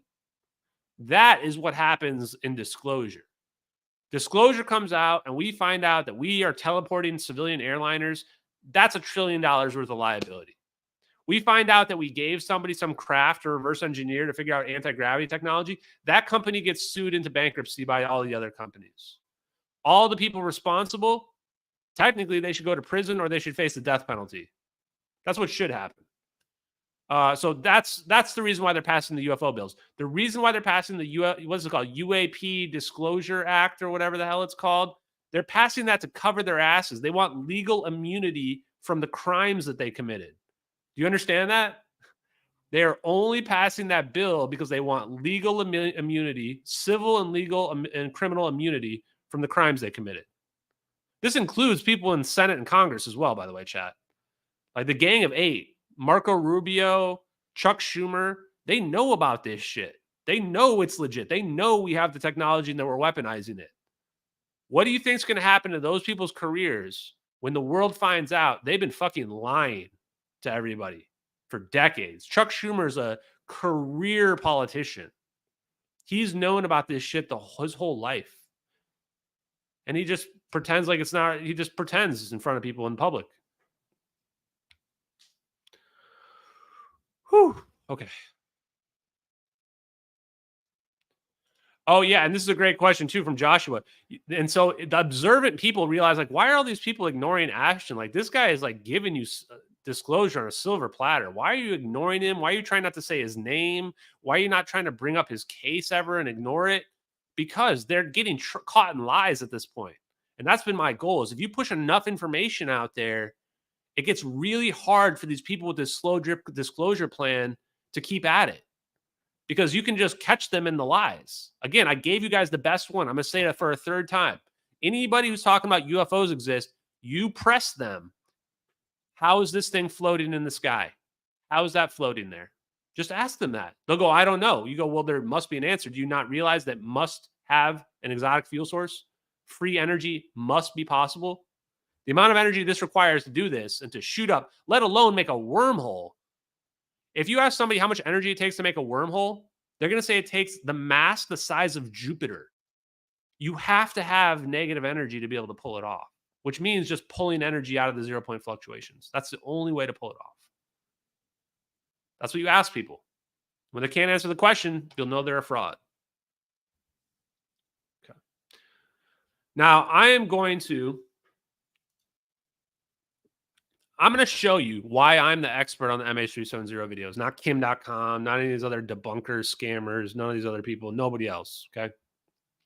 We're going to look at the drone video, and I'm going to prove to you I'm the expert, and I'm going to prove to you this video is real. I'm just going to walk you through it.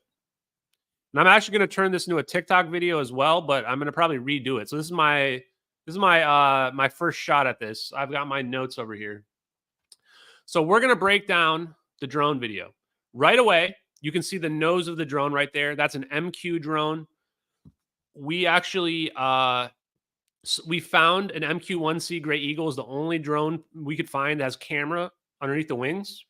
But technically, it could be another kind of drone. We can tell this is an operation because as this video starts right here, you can see the plane, and we can tell this drone is super close to that plane. This indicates this must be an operation that's going on as well. Okay, here we go. Sorry, let me pull these notes over. So I'm going to play this. We can see smoke coming out of the back of the plane as the drone literally goes underneath the wake of the plane right here. And we can see it accumulate right there as well. You can see the drone actually shake a little bit more when it goes underneath the wake of the plane, which was what we would expect for going underneath the wake.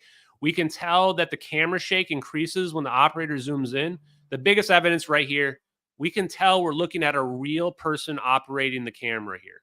This is not an effect. That's a real person operating the camera. There's a lag.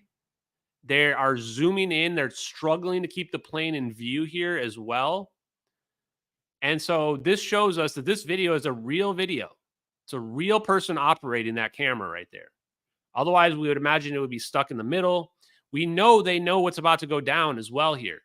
We can tell that they're zooming in to get the best surveillance possible, which was a really good shot right there. And then they zoom out right before this event happens as well. We can even tell the clouds. I'm just going to go back a minute. The clouds are very faint, but very highly detailed. These are real clouds. This is not a composite, and this is not a picture of clouds. It's somebody that in the background here. These clouds have real dynamic parallax. When we zoom in right there, if you look very closely with forensics, you can tell that you can actually see parallax when they zoom in right here. As it zooms in, you can see these clouds. We can also tell it's nighttime as well. Because of the noise in the background. The noise is also not some effect that's added in. That noise is real noise from the fact that this is nighttime.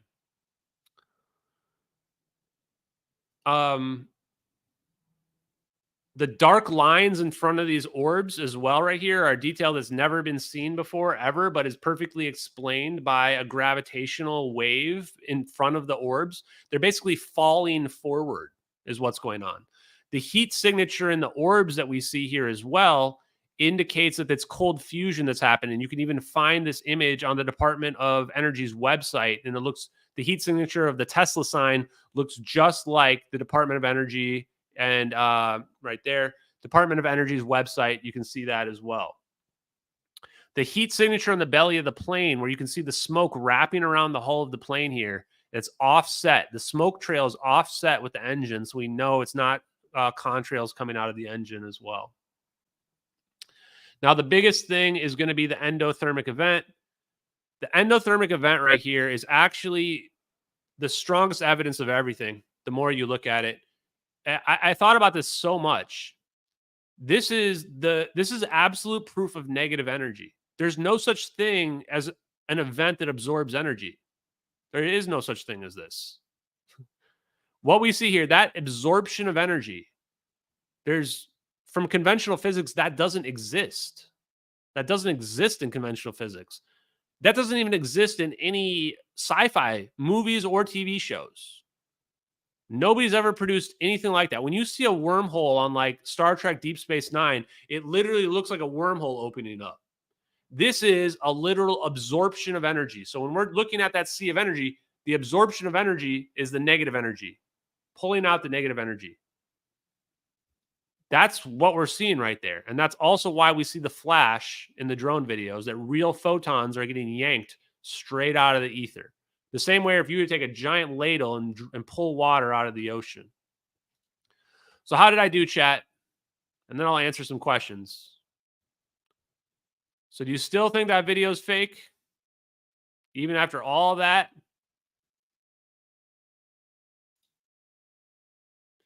The ether is different than the Higgs boson field, but I would say that you could consider the Higgs boson field as like the framework for our reality. And then the ether is the underlying energy at the quantum level. Although I won't pretend to be an expert at the Higgs boson. I want to read the history of the 0-point energy for you guys as well, just because it's so important that everybody understands it. So when you watch that video, guys, realize nobody could have faked that video. Nobody could have faked that video. And yes, the trails and they're not even trails. The trails in front of the orbs are also endothermic. And the reason why they're endothermic is they're also pulling energy out of the ether, but they're not pulling, the wormhole's pulling this much energy out of the ether. It's creating the singularity. The warp drive just pulls a little bit of energy out of the ether. And what does that do? That creates a geodesic path for you to fall forward on it. And that's how they control the speed. How fast do you want the orb to go? Depends how much energy you pull out. The more energy you pull out in front of you, the faster the orb's going to fall into that region. That's literally how it works. So this is why the orbs can go the speed of the plane. This is why they can go supersonic, hypersonic speeds if they want. It just depends on how much energy they're pulling out in front of them. The more energy you pull, the stronger the gravity is that yanks you forward. Great question. Yeah, it's not auto tracking.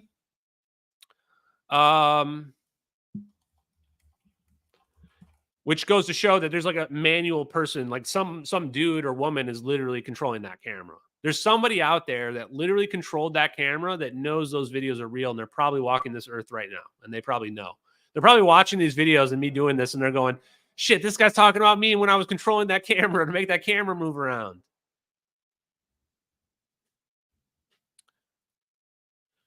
We do think it's MQ-1C.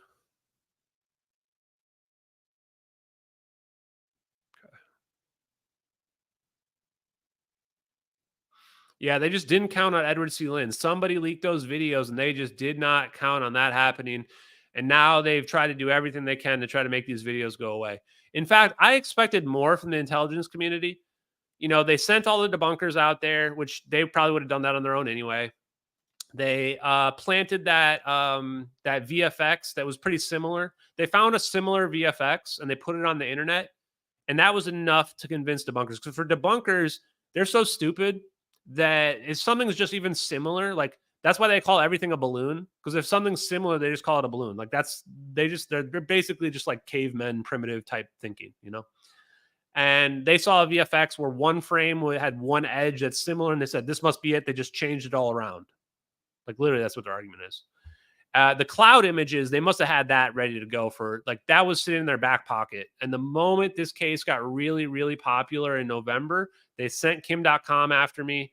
They probably knew that they were going to have the cloud image get found later on. And then they would have Kim.com come out and say, well, this debunks it. And then they had that's called like, what do they call it? So I forget what disinformation attempt that is, though, where like somebody comes on your side and pretends like they're your friend, and then they flip on you. And that's how they like try to discredit you as well. It's a very classic method that the intelligence agencies use. I expected them to do more than that, though, honestly. I kind of expected them to kill me. But whatever. They sent their number one asset. I also want you to keep in mind, nobody other than Kim.com has ever offered to try to connect to me the way that Kim.com did. Like, he clearly was given orders on what to do. And he's a scumbag and a liar and a scam artist and con artist.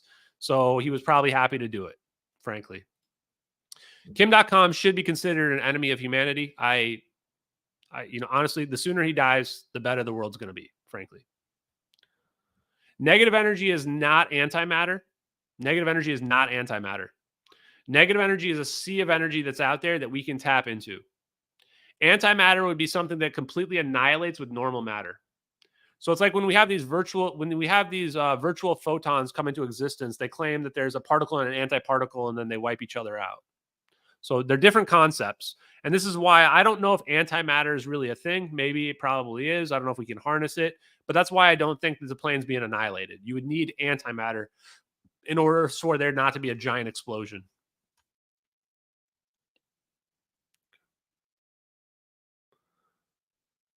Okay, let's see what we got.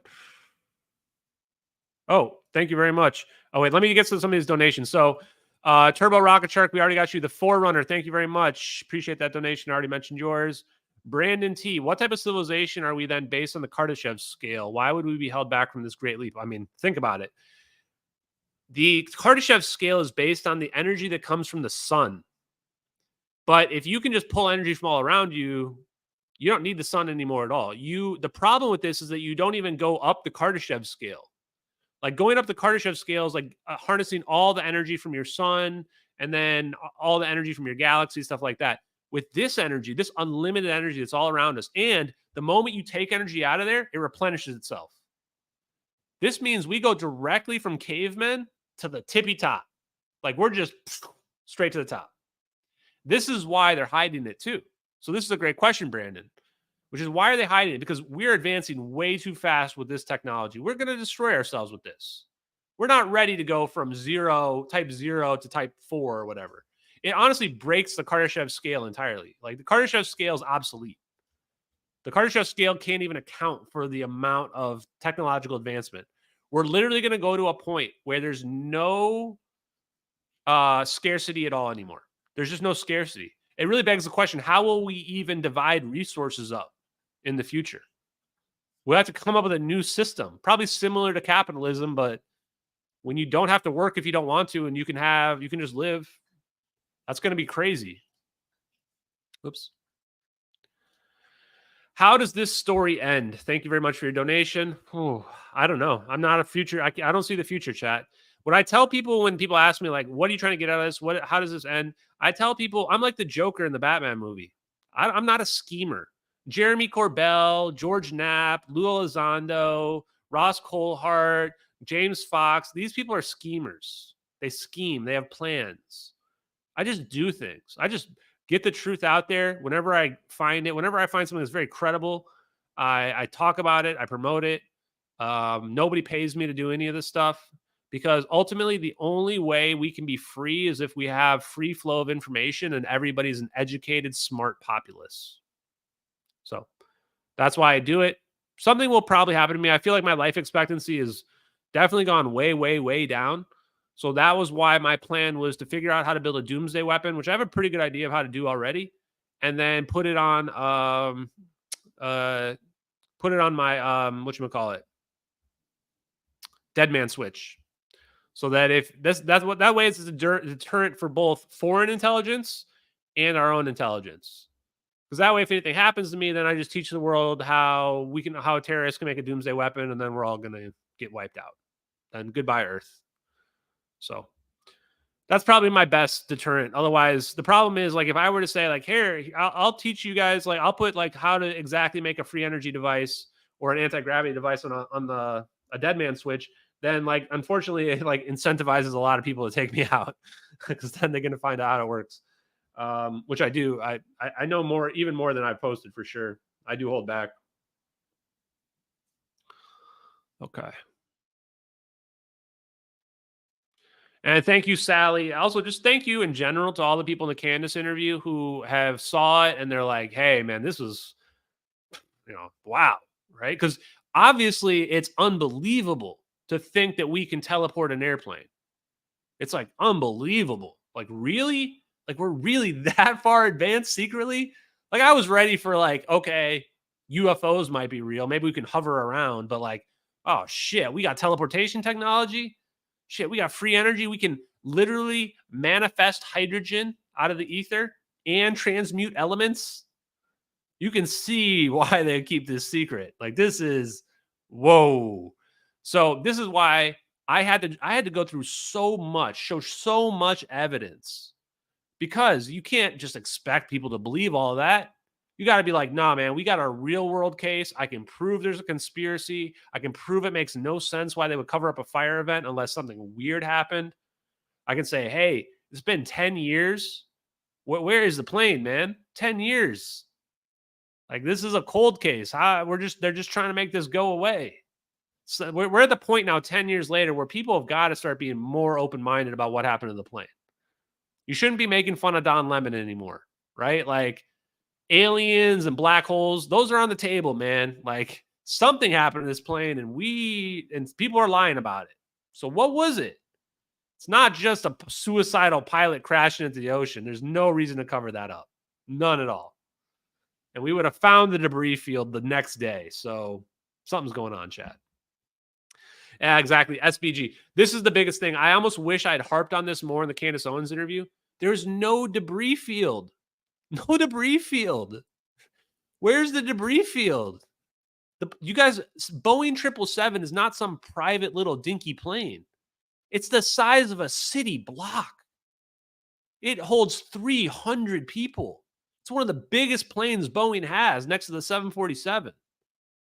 This is where, like, people it doesn't take any kind of special skills. You just have to wake up, break away from the brainwashing. Once you break away from the brainwashing, you go, oh yeah, like, where the hell's the debris field? Like, a lot of smart people looked at this right away and they went, if there's no debris field, there's no plane crash. That's simple. There's no such thing as some dude landing a plane in the ocean, in the middle of the ocean, and nothing breaking apart and not ripping to shreds. People are like, oh, well, Sully Sullenberger did it on the Hudson River. The Hudson River is way different than the middle of nowhere in the Indian Ocean. I was just watching a video yesterday of a boat literally being capsized by the size of these waves. The waves are going to rip that plane to shreds long before it goes underwater.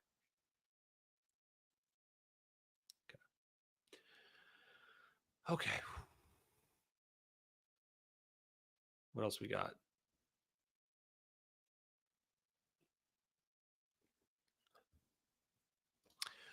So for Lisa, welcome. Nuclear engineer. Love it. Love it. Sorry, your occupation is probably going to become obsolete, but I think you'll be able to transition your skills over to the plasma side. Check out Ken Shoulders' work. Ken Shoulders. When you look him up, you're going to realize he's not a joke. He's not one of these weird UFO woo-woo people. Like, he's a serious engineer. And he figured out that plasma self-organizes. So, and where this comes from hypersonic planes. If you look up how hypersonic craft work, including all the stuff Putin's talking about is hypersonic ICBMs, they use a plasma sheath in front of the craft. This reduces drag and it helps propel the craft forward. What? You realize, why would I need a craft? Just take the plasma sheath and turn the plasma sheath into a self-organizing ball, which is exactly what Ken Shoulders found out when he discovered exotic vacuum objects. He realized they're really easy to make, way easier. Like, we don't have to like do a lot of magic to get it and turn into a ball. Like, it naturally wants to become a sphere. And this was like the breakaway where when people found this out, when the military found this out, massive secrecy. It's the number one, unless we've got something crazier somehow, it's the number one most secret super weapon on the face of the earth. Simple as that. Because the ball of plasma represents so much. This is what the letter to Ashton Forbes was trying to tell me. That ball of plasma represents anti-gravity. It represents being able to literally teleport an object, but it represents free energy, real cold fusion. And the best part, we don't have to build these stupid tokamak reactors with these donuts or whatever. They have like, metal all around them. The big thing about the tokamak reactors is that they destroy the plasma inside, destroys the shell. We don't even need it. The balls of plasma want to be self-sustaining. They want to be spheres. Just let it do its thing. That's the craziest part. And it naturally has mass reduction properties and naturally can be propulsion as well. And you go, holy shit, this is the missing link. The plasma is the missing link. We don't even need to worry about, UFOs and flying saucers. That's all stupid. Just drones. Just control the ball of plasma remotely. Just put something tiny in there.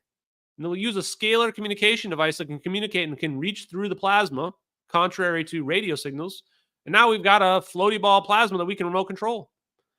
Use a quantum computer to control it in three-dimensional space. So who is controlling the orbs? The U.S. government. U.S. government's controlling them. I imagine that it's an AI or a quantum computer. It's actually a little bit scary to think about how powerful the military's AI is. It wouldn't surprise me if the military AI has already achieved AGI, which is, chat, help me out. Artificial general intelligence. AGI is like sentience. Like, the AIs might have achieved sentience in the military versions. Like, if you think what we have in the public with like Grok and stuff is powerful, the military shit's like 20 years more advanced than that. So just use your imagination and extrapolate. Okay, it looks like we have a couple other questions in the super chats. Hell yeah, Undefined. Thank you very much. I appreciate you. Yeah, I do think this interview will probably pop this off to the next level in terms of attention. It just gets really, really awkward for the government to keep ignoring this. And, oh, yeah, what I was going to say before. Even if you think the videos are fake, if you're a debunker or whatever who thinks the MH370 videos are fake, if you were being honest, you would want the U.S. government to issue a statement. The best way to discredit the videos is the U.S. government comes out and says, there's this crazy conspiracy theory going on that claims there's two videos that we recorded with our spy satellite and our drone filming MH370. And they're not true. That's not our surveillance equipment. Those aren't our videos. Nobody leaked. Edward C. Lin didn't leak these videos. This is what Edward C. Lin really leaked. And we don't know what happened to MH370. Here's the evidence of what we do know about MH370. Because there's no reason to hide any information about a missing airliner. Why would the U.S. government be hiding information about a missing airliner? So the fact that the debunkers and people like Kim.com aren't demanding... Kim.com claims to be anti-government, anti-U.S. government. Why is he not demanding the U.S. government issue a statement? If he thought the videos were fake, he would want the U.S. government to issue a statement. Anyone who thinks the videos are fake, the only thing they should be doing is demanding the U.S. government issue a statement. That's the only way you're going to be able to discredit me from this way forward. And you say, well, what if they do that, Ashton? What if the U.S. government does come out and say those videos are fake? We didn't make those videos. Then I pull up AARO's, all of AARO's emails. I dox the guy that I've been communicating with. And I say, well, this guy says you saw something. So which is it? And I say, show me the evidence about the plane. You're hiding evidence about the plane. Show me what you're hiding. Tell us what really happened to the plane. Blame it on the Iranians. I keep telling them, people will believe it if you blame it on the Iranians, right? The problem is if the U.S. government does come out and lie, these videos are real. So if they come out and they say, no, the videos are fake, whoever issues that statement has legal and criminal liability. You get what I'm saying? If they have some figurehead come out and lie to the public, if Edward C. Lin then comes out and says, no, I leaked the videos, that guy that made that statement is going to prison for the rest of their life. And to be clear, if the government doesn't admit the truth, if the government admits the truth, I will advocate for amnesty for the people responsible, including the defense contractors and the people responsible. I will advocate for it. I've said that, and I will stick to my guns. If the government does not admit the truth, then I'm going to advocate for the death penalty for the people who are doing this as crimes against humanity and war crimes. I'm going to advocate for the death penalty for everybody responsible and everybody that knows what we did to the plane that's hiding it. This is just fair warning. You guys can clip this if you want. I'll say it one more time.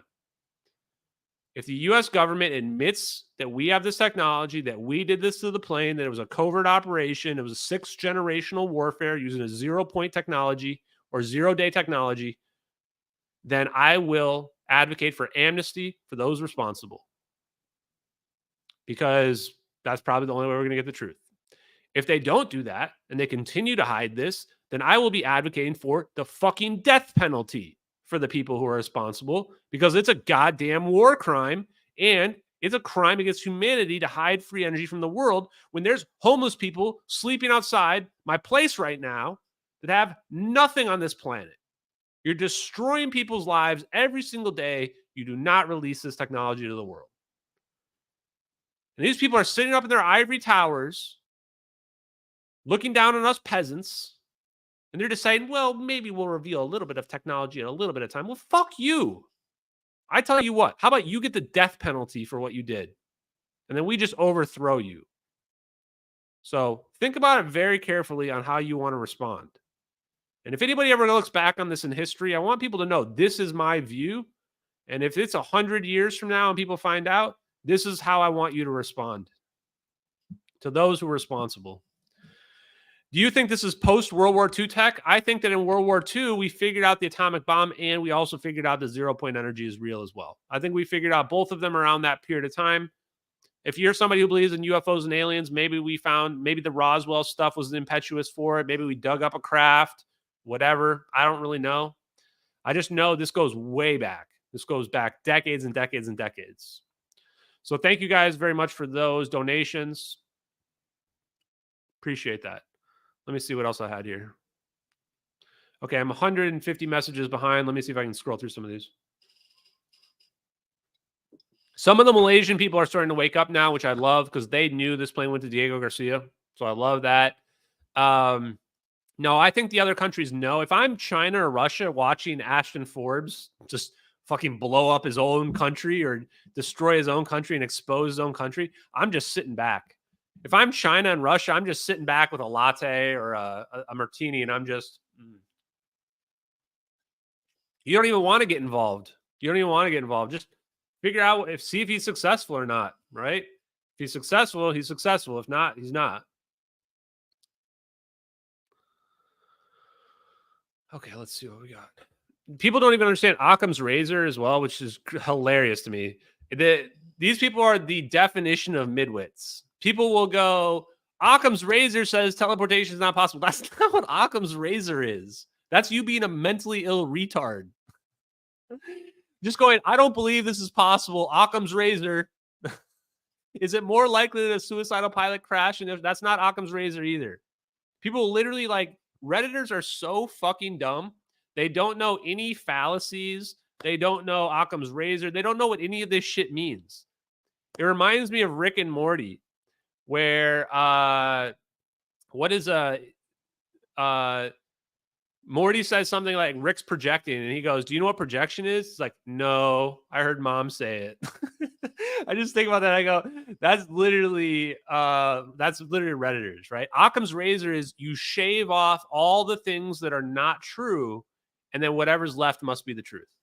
It's actually Occam's razor is on my side because all the evidence shaves off. It proves it can't be a suicidal pilot. It shows that the plane couldn't have crashed in the South Indian Ocean. This is Occam's razor. You're shaving off the stuff that's not possible. And then you realize whatever's left must be true. Whatever's left is a fire event and some orbs teleporting the plane. So Occam's razor says that despite how hard it is to believe, the evidence, the preponderance of evidence says it must be true. We must actually have that technology. That's why when people say Occam's razor, I just laugh because I go, you're actually making my point for me and you don't even realize it because you don't even understand what Occam's razor is. And it just goes to show you that like these people that claim to be like morally superior and more intelligent than you, that make fun of conspiracy theories, they're just complete idiots. They're complete idiots. And for most of them, it's just a matter of like, they get off on this idea that they're smarter than other people or whatever too, where it's like, you didn't wear a mask and you didn't get a COVID shot. So you're a plague rat, right? Like, can you imagine talking to somebody like that? You wanted bodily autonomy and didn't want to inject a substance in your body. So you're a plague rat, which are going to treat you like a second-class citizen. So when you ask like Ashton, well, why are you such a dickhead to these people? Because they deserve a dose of their own medicine. I told you, I'm not the hero. I'm not the good guy that we deserve for disclosure. I'm just a guy that decided to figure it out, you know?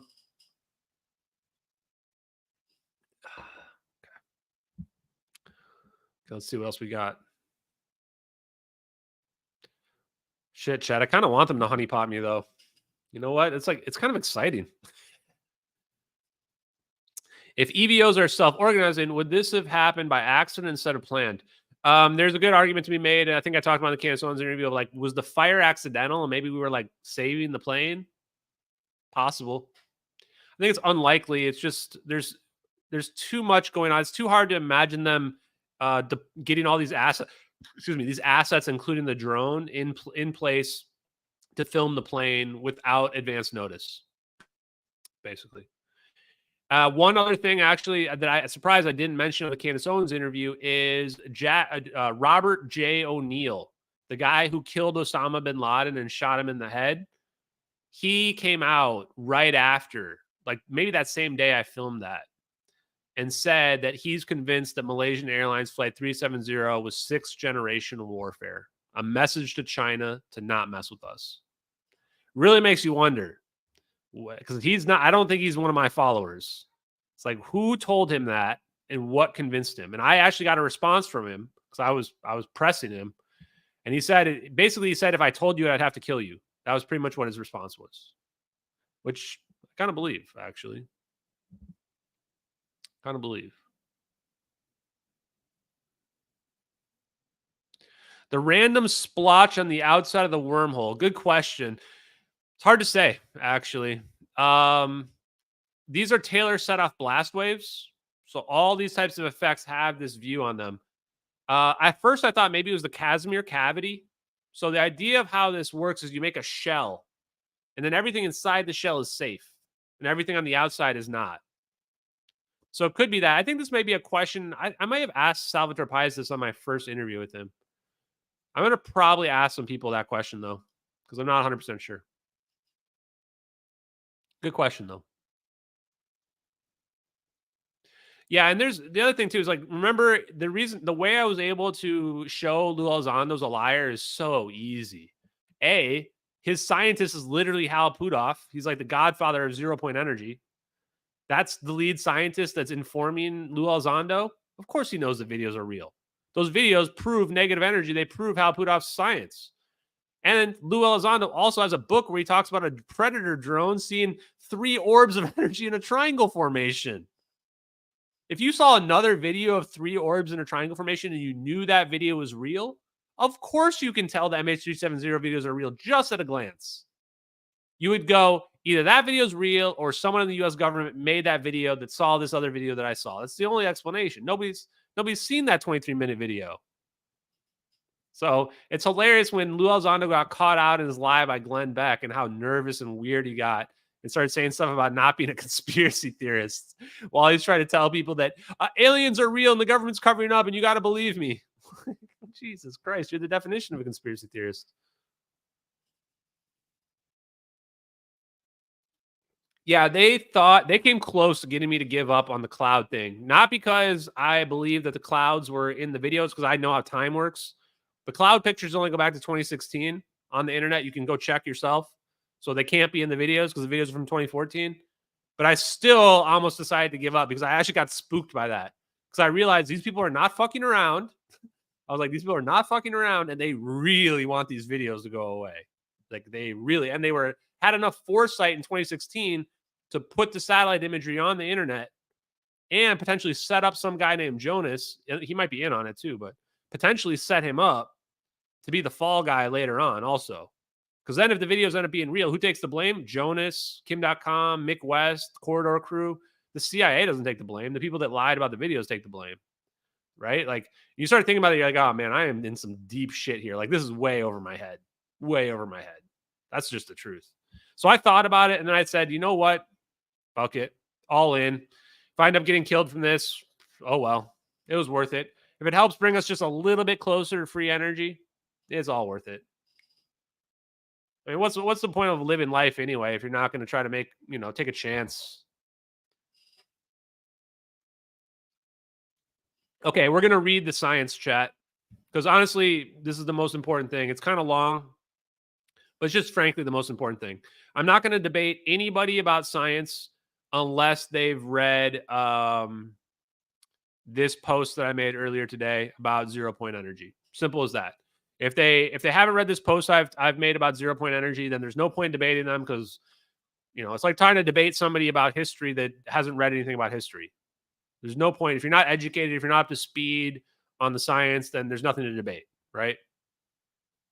And sadly, what you're going to find out is even some of these really smart people, like I would even speculate Eric Weinstein, et cetera, even he's not read about any of this science. I would even be surprised if he's read Hal Puthoff's scientific papers. I'd be surprised. You realize a lot of these people are just phonies, man, especially when it comes to the science influencers. They don't read any science. They're not up to date on any science. They're just people that people go to ask questions because they think they're smart people. That's it. People even do this with me. And I'm like, dude, I don't know.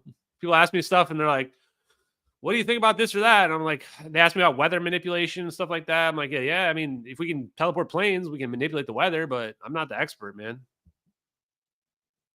Oh, yeah, and like the people ask, like, there's a good example. Like, what about the CERN and the eclipse? First of all, guys, CERN is just a front. CERN is not accomplishing shit. If they really wanted to accomplish stuff, like CERN is like way down here. The stuff we know about is like way up here, and CERN could be figuring out some of that stuff. The problem is once you figure out any of it, then the whole Pandora's box opens up. So they can't allow CERN to have any major discoveries. So CERN is basically a joke. And the saddest joke of CERN is it's a lot like the UFO thing with the dangly keys. Like, look over here. Everyone goes, ooh, we made this big collider that's like tens of miles long. It's gigantic. Ooh, yay, that's so cool. And you go, dude, I can just make that with a laser like this size. Like a high-powered attosecond laser can do the same stuff and prove all the physics stuff that they're trying to prove. We don't need this giant collider. It's just so dumb, man. Like, it's crazy how stupid we are as a society. I mean, okay.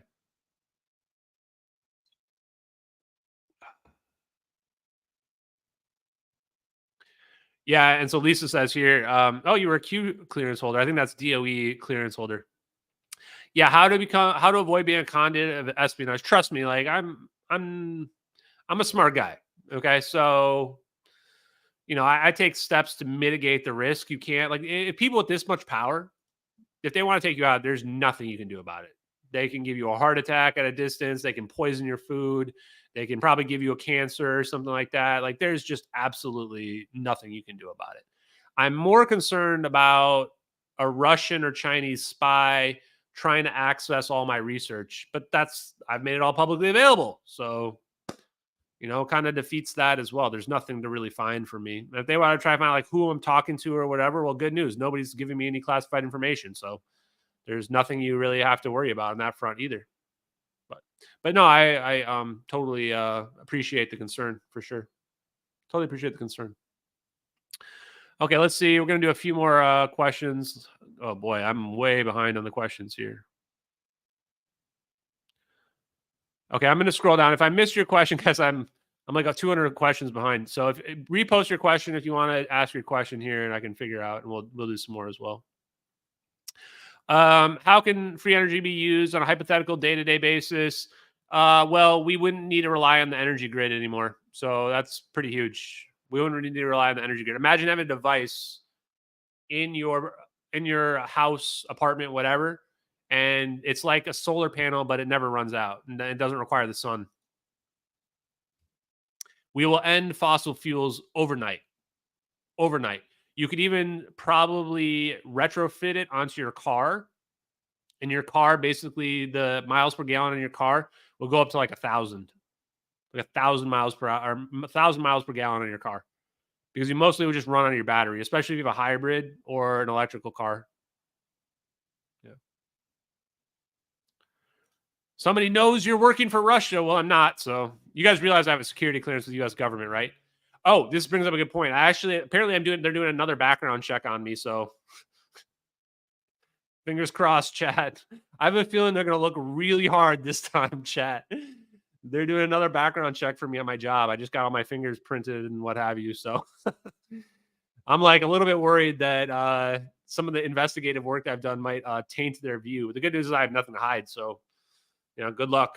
Good luck. And if they, for some reason, decide to revoke my security clearance or whatever, well, it's going to look really, really suspicious. Really suspicious. Especially because I know I haven't been communicating with any spies or deep state actors or anything like that.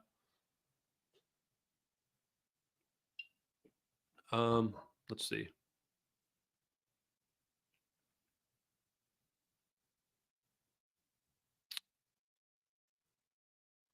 Thank you, Brian Pro, for that nice comment. I appreciate it, man. Yeah, they could hack my car. I mean, they can make the lithium-ion battery in my phone explode, probably. They can just make my phone explode if they want to take me out.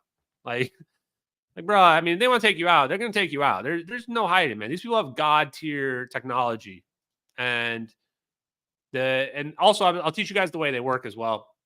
So the government generally doesn't do the stuff themselves. They contract out their dirty work to like the private military contractors, the PMCs, I call them, like the Lockheed Martins, the Northrop Grummons. Honestly, it's wider and bigger than you even expect. There's probably like 100 companies. They're like giant companies, like General Atomics, the one who makes the drone as well. And they they basically buy up mercenaries that were like ex-military people, like people that were into like, Black Ops and Delta Force, SEALs, stuff like that. And they have their own military forces, basically, their own security forces. They have their own hackers and cyber people as well. And so that's how they shield it. And then those companies will even set up umbrella companies so that the money goes from, like, this is hypothetical, the government to Lockheed Martin, and then Lockheed Martin pays this small group through a shell company to like hack and spy or plant cloud pictures on the internet and stuff like that. Like, that's how it works. That way, if they get caught, it never goes back to them no matter what. Never goes back to them. Pretty crazy, right?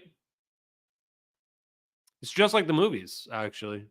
It's just like the movies.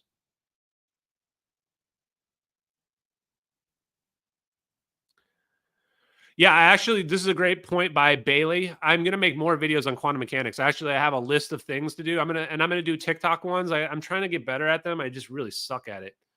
I've got too much boomer stuck in me. But I am going to do more stuff about quantum mechanics because I just love the quantum mechanics stuff. I've got one planned on negative energy. What else did I have planned? I'll have to look through. Probably going to do one on the ether, but negative energy I'm going to talk about for sure. How a generator works as well, although I kind of did one already on that. I did the one on Salvatore Pais' patents. But yeah, I'm going to do a lot more on the quantum mechanics stuff because I think that quantum mechanics is really so important to understand. And the stuff that I learned from Hal Puthoff's papers, like, Jesus, man. Once you learn it, you're like, holy shit, how is this not like on CNN? And then you go, oh yeah, it's not on CNN because everybody would figure out that we can produce free energy. And you're like, oh, well, that's why. But like the stuff about the ground state of the hydrogen atom, like, oh, so we're going to read through this, guys. we're going to read through this. A lot of this is going to go over some of your guys' heads. That's totally fine. Keep in mind, if you're somebody who's just interested in this, but you don't have a background, a lot of this won't make sense right away. But if you start looking into it, it will make more and more and more sense. Also, you can see I have like a shit ton of DMs and I just checked them. And so once again, right before I read this, what I'll say is that if you do want to set up an interview and I am not following you, so you can't DM me, then reply in this live stream on X, and I will follow you on X, and then you can DM me and we can talk about it. I generally just want to know like what you want to talk about, just because it's not because I'm nothing's off limits. There's so much to talk about. Some people want to talk about free energy and quantum mechanics. Some people want to talk about the plane, whatever. I'm generally just tired of going through all the evidence related to the plane. I want to have more just discussions, especially now after the Candace Owens interview. Like, so much of the evidence is out there now. It's like, I don't want to rehash the evidence. Like, some people are like, okay, let's do our interview. Okay, you explain all the evidence of the plane. And I'm like, dude, come on, man. It's like 3 hours of evidence, and I've done it like a bunch of different times. How would regular people have access? So the big thing about free energy in terms of how it's been kept hidden is the commercialization. The commercialization is what stopped it, because free energy does not mean that the device is free. In fact, the devices can be very expensive. And as our material science has gotten more and more and more advanced, the cost of that goes down more and more and more. And it becomes easier to produce much more powerful effects. So like an example would be taking an effect and making it into a microchip, especially with the Casimir effect. The Casimir effect increases exponentially as the distance between the plates reduces. And you start getting to the level where if you could get it between like very, very, very, very tiny scales, like microscopic scales, then you're going to start to see that the Casimir effect is extremely powerful because it increases exponentially. And then you turn that onto a microchip. Like if you guys have watched some of the videos of the microchips where they zoom in and you see exactly how small they are, that's how you manipulate the Casimir effect. You turn it into a microchip that's producing a huge amount of force, but at a very tiny scale. And then you make a giant array out of it. I mean, I don't know what the patterns are that you make, but an array, a wafer, is what they call them. A wafer, which is then just all these little microchips on it. And now you've got this extremely, extremely powerful thing. This is why semiconductors are the next generation and why we're in a like trade war with China over these semiconductors.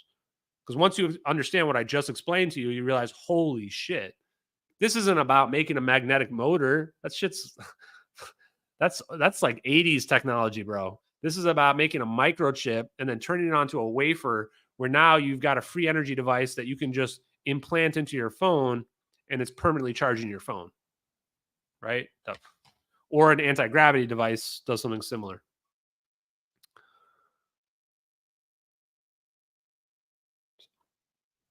Yeah, and free energy I really mean over unity. So free energy is a misnomer. It really refers to the sea of energy where we can pull out as much as we want. There's unlimited supply. Over unity looks at it from a different perspective and says it's about efficiency. It's about getting more energy out than what you're putting into it. And people will say, well, fusion power isn't over unity because it's just converting the elements or whatever. And you're like, first thing I would ask is, are you sure? Do you think that they're pumping in extra deuterium and then the byproduct is being released out the other side? Maybe it is, maybe it's not. We don't need it to, for sure. Because if not, then all you have to do is get more energy out, feed it back into the laser that's starting up the fusion process, and now you've got an over unity system. So again, really, over unity is just more energy out than energy in a system, in a closed system. There's not additional things going on. And so that must include also any type of feeding in of matter or getting mass out. Oh, more donations. Wow, you guys are popping off the donations. Okay, Brandon T, I'm guessing they want World War III to reduce the population, keep the elites alive. Yeah, maybe, because the other part about this is that there's very real possibility of age reversal technology. Reversing the aging process with this technology, if you can manipulate time, would mean that it's a big problem to have a lot of people on the planet. You want way less people on the planet because what's going to happen? The population is going to rise completely out of control. Whoa! Holy big donation, Bruno. This ride is way better than Disney's Epcot Future World. Yes, Bruno, thank you very much, brother. That means a lot. That's a huge donation. I appreciate you, man. It really is, man. I can't even watch most stuff on TV anymore. I watch like sci-fi shows on TV. I'm like, no, that's stupid. They got that wrong. Like, oh no, that's right. And then like even Three Body Problem, and they're like, oh, the aliens are just gonna take them 400 years to get here. I'm like, bro, if they have a wormhole, they're gonna get here like that. They're not gonna take them 400 years. They're not flying SpaceX rockets from Alpha Centauri to Earth. That's not how a super advanced civilization that has unlimited power is gonna fly. So I think it will be cool to see the next generation of sci-fi movies that take this technology into account. Because when you start to think about it, it starts to get fucking crazy. I mean, we're talking about time manipulation. We're talking about reversing the aging process. Like, what happens to our civilization when scarcity goes away? How do we deal with that at the social level? These are questions that's what I want to be talking about on podcasts. Like, but I got to convince people this shit's all actually possible first. Then we can start talking about what are the implications, right? So thank you very much on that. A lot of people say do a digital book, do this or that. Maybe. I'm not probably doing any of that until I might lose my job. And then we'll talk about doing books and stuff like that. I've had several people reach out to me about movies as well. But for the most part, it's like I just don't have that much interest in doing the movie. Like, first, I want to get a response. Like, I want this to have like, I don't want to do a movie where like this is still in process. Like, I want to get an answer. I want my answer from the government. And then we can talk about, okay, now we've got a full story start to finish, right? And then we can do a movie and start waking people up in the mass scale. And then you guys will be like, I saw that Ashton guy when he went on Candace Owens. And you're watching like Joseph Gordon-Levitt like play me in a movie or something like that. I'd watch it, chat. So thank you very much for those donations, man. Appreciate it. Okay, any last questions before I read this out? I'm going to read this quantum mechanics thing for you guys. And for the record, I'm not a flashy guy, man. Like, I don't drive fancy cars or anything like that. I'm just happy living life. That's it, bro. I don't need. Everything that I have is like all has a purpose. Like, I'm a very functional, utilitarian type person. Like, if it has a utility, then I want it. If not, I don't need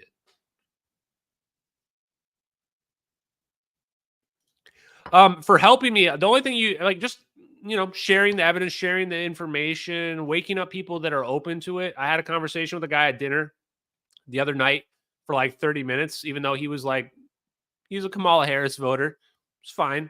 He was open to the idea of quantum mechanics. He said he'd seen a UFO. We ended up talking about quantum mechanics for like 30 minutes. I could just see like that, like he was like not like malfunctioning, but like really starting to question shit. Like he was like, oh, this guy might know what he's talking about. He was a nice guy though. Fun to talk to.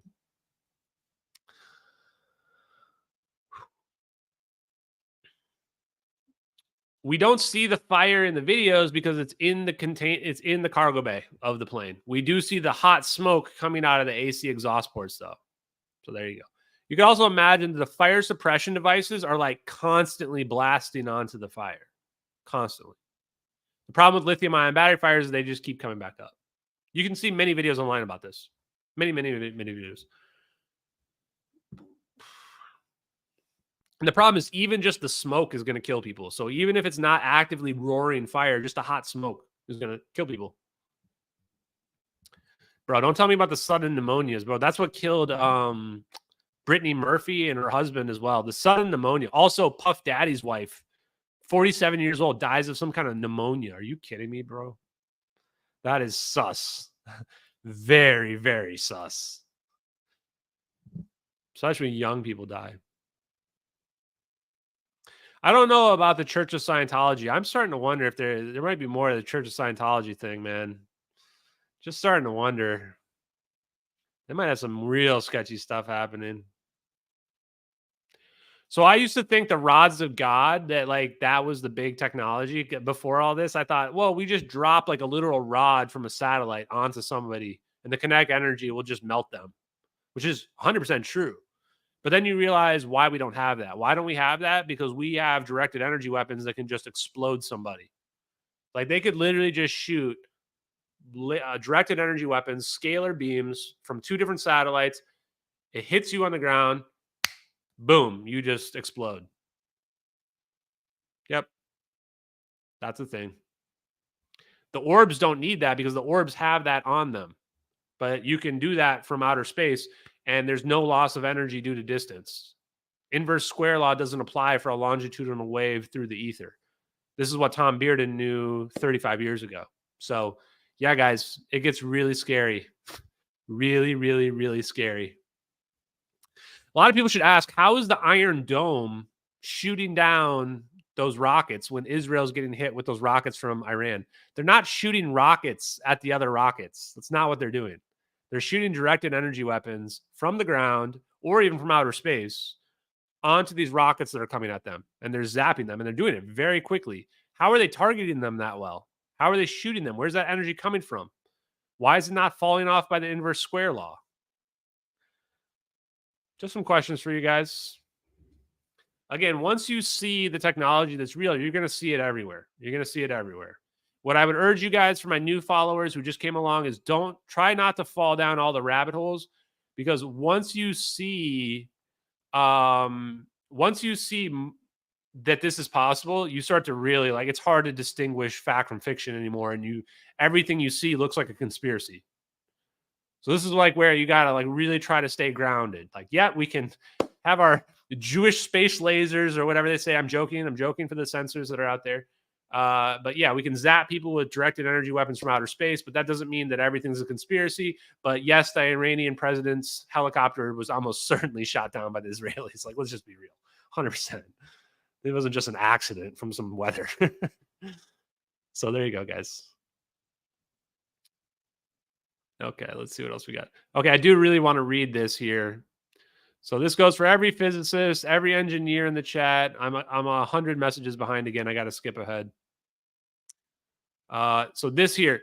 So I kind of plagiarized this, but there's something I want to say about this. This comes from a patent that I don't know if I posted the patent or not, but I think it's in the replies on this post.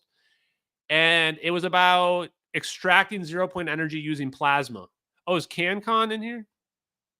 ConCan? Is that Brian Lupo? Brian Lupo's here. Shout out to him. He's a cool guy.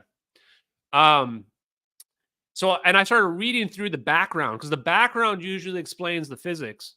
And I was like, holy shit, who wrote this? Because like they were 100% on everything. I added a couple sentences to it. I removed a little bit here and there just to whittle it down a little bit. But whoever wrote this like knows about 0-point energy. So I started asking some of my sources, and they know this person Clemens through a proxy. The other thing I want to point out is that I think I deleted it out of here, but Clemens wanted like the unification particle to be named after him, the Clemens particle. Bro, Clemens, get out of here, bro. Like, if you know about this technology, realize you didn't invent this. You didn't figure this out. This has been figured out for a long, long, long time. This is like me saying the unification particle should be called the four orbs particle because I figured it out, blah, blah, blah. I didn't figure this all out. I just found that it's all out there the same way this Clemens guy figured this all out there. The people that deserve the credit, they're never going to get the credit in this world. That's the sad part. I would say if somebody wants to know who deserves the credit for the science, I would say Hal Puthoff and whoever Hal Puthoff thinks deserves the credit. That's what I would say. That's what I would say. But this is also kind of like where Salvatore Paez is talking about the super force and, you know, the Paez effect or whatever. It's like, bro, it probably shouldn't be named after you. Let's just be honest. Like, Salvatore Paez didn't invent all this stuff. He's probably invented some dope stuff, but this idea of like having these fundamental forces named after people, like, we got to be less egotistical than that, in my opinion. And I love Salvatore Paez. So, okay, the history of 0-point energy. And then I'll do a couple more questions and then we're going to log off for the night. Yeah, and honestly, Tesla, yes, both you guys, Tesla deserves way more credit than he got. Tesla deserves way, way more credit than he got. Like, he knew about this before quantum mechanics was even discovered. Tesla knew. Before electrical engineering was really defined, Tesla knew. Tesla called it radiant energy. And that was the ether. He called it radiant energy. This was before 0-point energy was even known. So Tesla had known just because he saw the effects. And Tesla knew we could transmit scalar potentials as longitudinal waves through the ether. He knew that. He knew it because he tested it and saw it. It's crazy. Yeah, this is the thing. Do you guys realize how much of our technology, what we use today, comes from Tesla? Tesla invented alternating current. He discovered alternating current.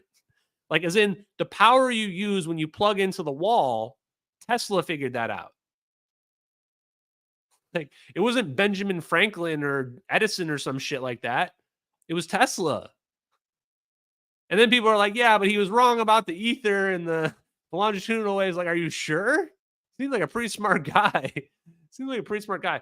Oh, will address one more thing about the flat earth thing. So if you're a flat earther, I'm going to help you out right now.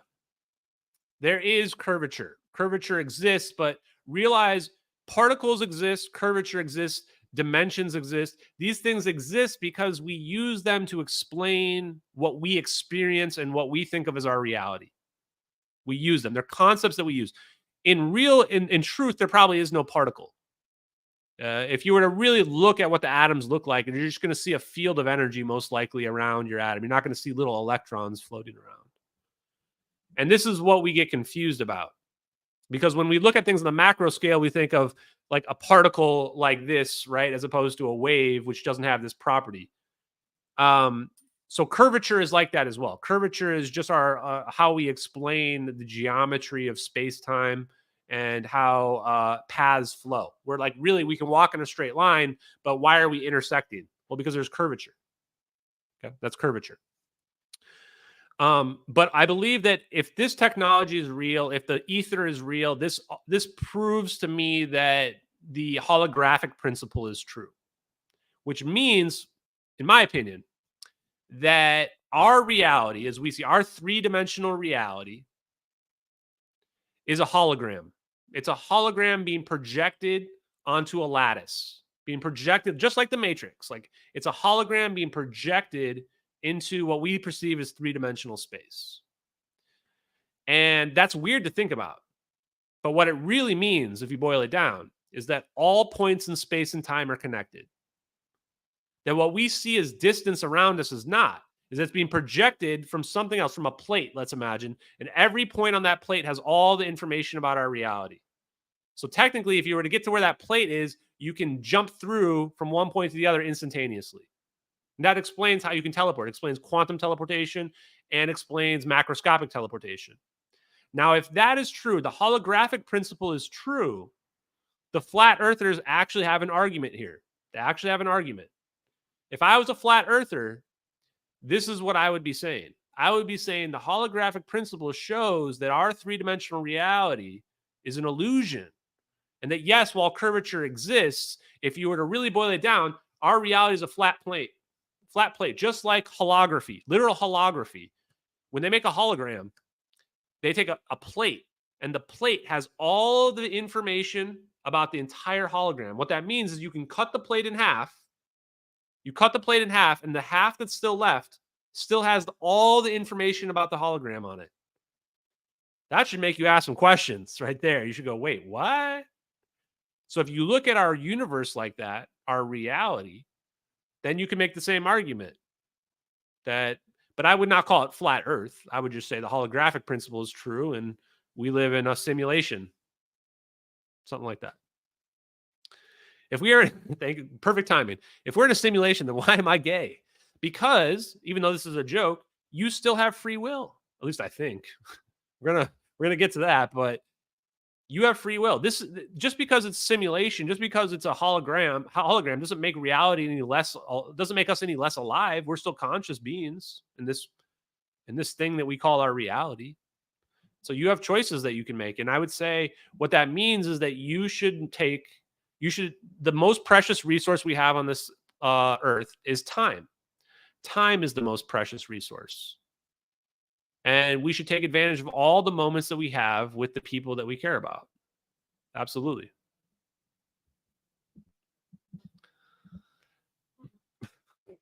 Okay, people are loving that. Okay, one more question, then we're going to read the thing.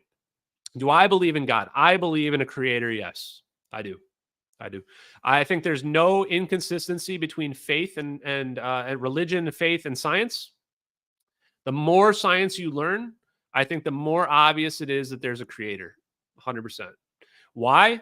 Because if we live in a holographic principle, we live in a construct. That means if there's rules to how our universe operates, then this is no different than a computer program. That means this is a construct. Every construct must have a creator. And this is a beautiful thought, because also means that if we do find aliens or whatever, then okay, God created them too. God created them too. Aliens don't threaten religion. Not at all. Right? Oh, we had some more donations that I missed here as well. I guess we got to get these donations. Kravos, what crashed at Roswell was a Horton Who? 229. It's easy to research. Maybe. I don't know. Truthfully, guys, like I'm kind of leaving some of this stuff to other people, like exposing free energy and like this whole branch of physics that we're just ignoring. Like that can be my legacy. I did enough. Exposing MH370 is enough, honestly. People have been made famous for much less than that. I want, truthfully, I just want to go back to being a normal dude, which probably will never happen, but I don't really want to. I don't want to be trying to find all these other conspiracies, but I will dig into other stuff, and I have a feeling people want to listen on my opinions, even though I don't matter. And yeah, Sir Matt, the science is the cherry on top, right? Like this, I would never be able to figure out all this science if those videos weren't real. And this is what I tell people is I'm just looking at the answers. You'll see people arguing with me in the replies about you can't extract energy from the quantum vacuum. And I go, yes, we can. Yes, we can. I'm literally staring at it, And it's like, and I found all these scientific papers that explain it as well. If that was not true, I wouldn't be able to be as confident and have all these resources. There's no such thing as hoax videos where somebody found a whole branch of physics that's been ignored that explains, as you're going to read here in a second, literally explains everything about physics that we don't understand right now. And I'm not exaggerating. Explains everything. Dark energy, dark matter. I'm going to explain it right here or show through some of it here in a second, but just like everything we don't understand is explained by 0-point energy. So the history of 0-point energy, the existence of 0-point energy was first postulated by Max Planck in 1912, father of quantum mechanics, I believe. Heisenberg uncertainty principle mandates that we can never be a condition with no energy present. This means that a pendulum operating at the quantum level will never come to a complete stop. It's always moving. This is the idea of the Zitterbuergong. I should have added that in there. The Zitterbuergong is this idea that even at a small level, the particles are still vibrating, which means there's no rest. We visually look at something and it looks like it's stopped, but it's not. The pendulum operating at the quantum level will never come to a complete stop and will have a minimum average energy as represented by HF divided by 2, where H is Planck's constant and F is the oscillation frequency. This energy is referred to as 0 point because it's present even at the temperature of absolute zero, where all thermal activity ceases. The existence of ZPE has been experimentally confirmed by the Lamb shift. Lamb won the Nobel Prize for that, by the way, and the Casimir effect. So we have two different experiments, 100% proved that 0-point energy is real. The Casimir force is powerful enough that operators scanning electron microscopes must take special precautions to prevent metal surfaces in close proximity from joining together. Why? Because they get stuck together and there's no way to pull them apart. When you're looking at microscopic stuff, remember I said the Casimir force increases exponentially. So when you're working on very small scales, you have to be careful not to let any two metal surfaces touch or even get close, because they get too close, they start to act like magnets and they just stick together. And then how the hell are you going to get them apart? There's no possible way. Helium remains in a liquid at temperature of absolute zero. It's impossible unless it's receiving some form of energy to keep it in its liquid state. So right here, I know that he's read Hal Puthoff right here. I already know, because if you've read his scientific papers, you know.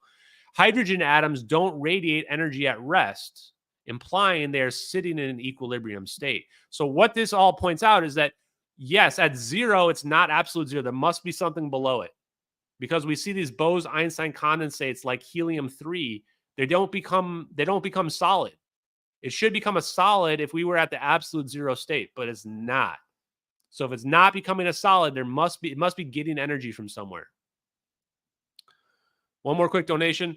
The pre-dynastic Egyptians knew all about the ether and believed in a consciousness form of energy they called Ra. That is a fun thought. I have a lot to say about consciousness connected to the ether. I never thought I would be digging into that, but I do have to admit, there does seem to be a connection. 0 point energy is present at every point in the universe, being embedded in the fabric of space itself. ZPE is the energy that powers the universe itself, giving subatomic particles their energy.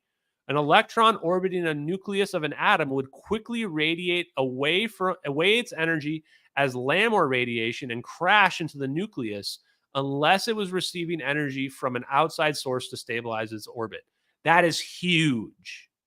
What he's saying is if you got this thing spinning around, or however you want to think of it, the energy should decay and it should stop.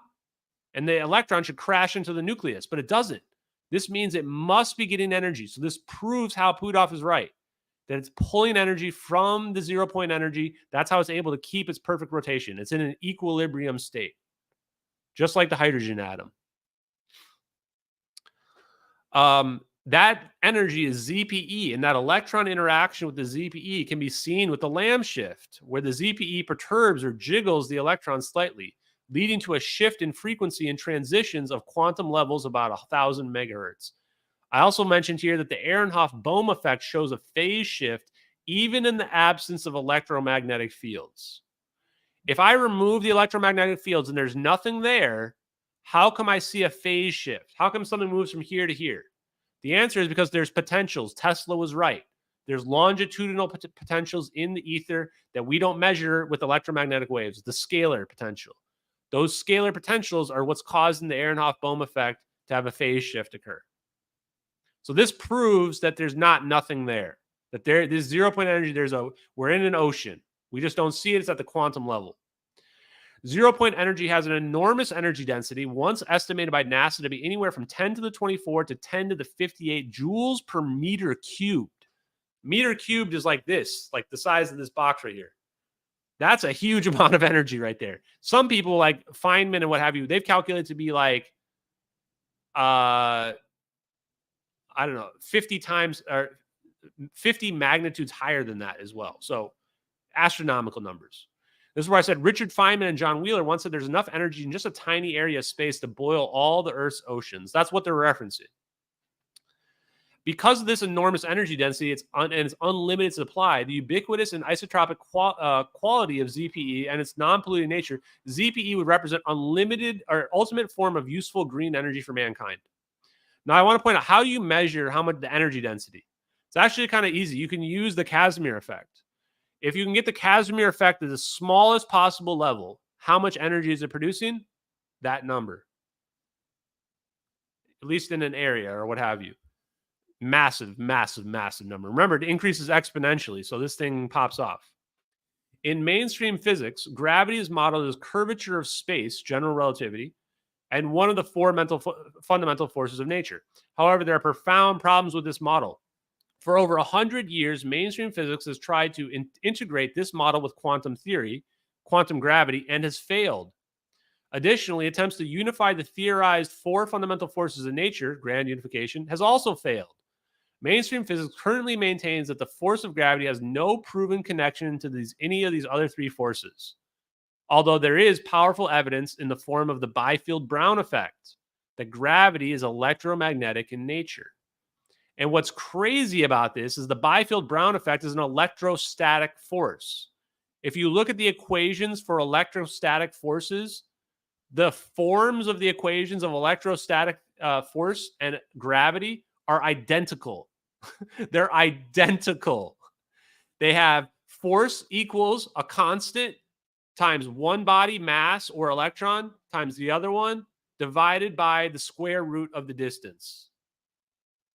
Or divided by the distance squared. Inverse square law. They have identical forms.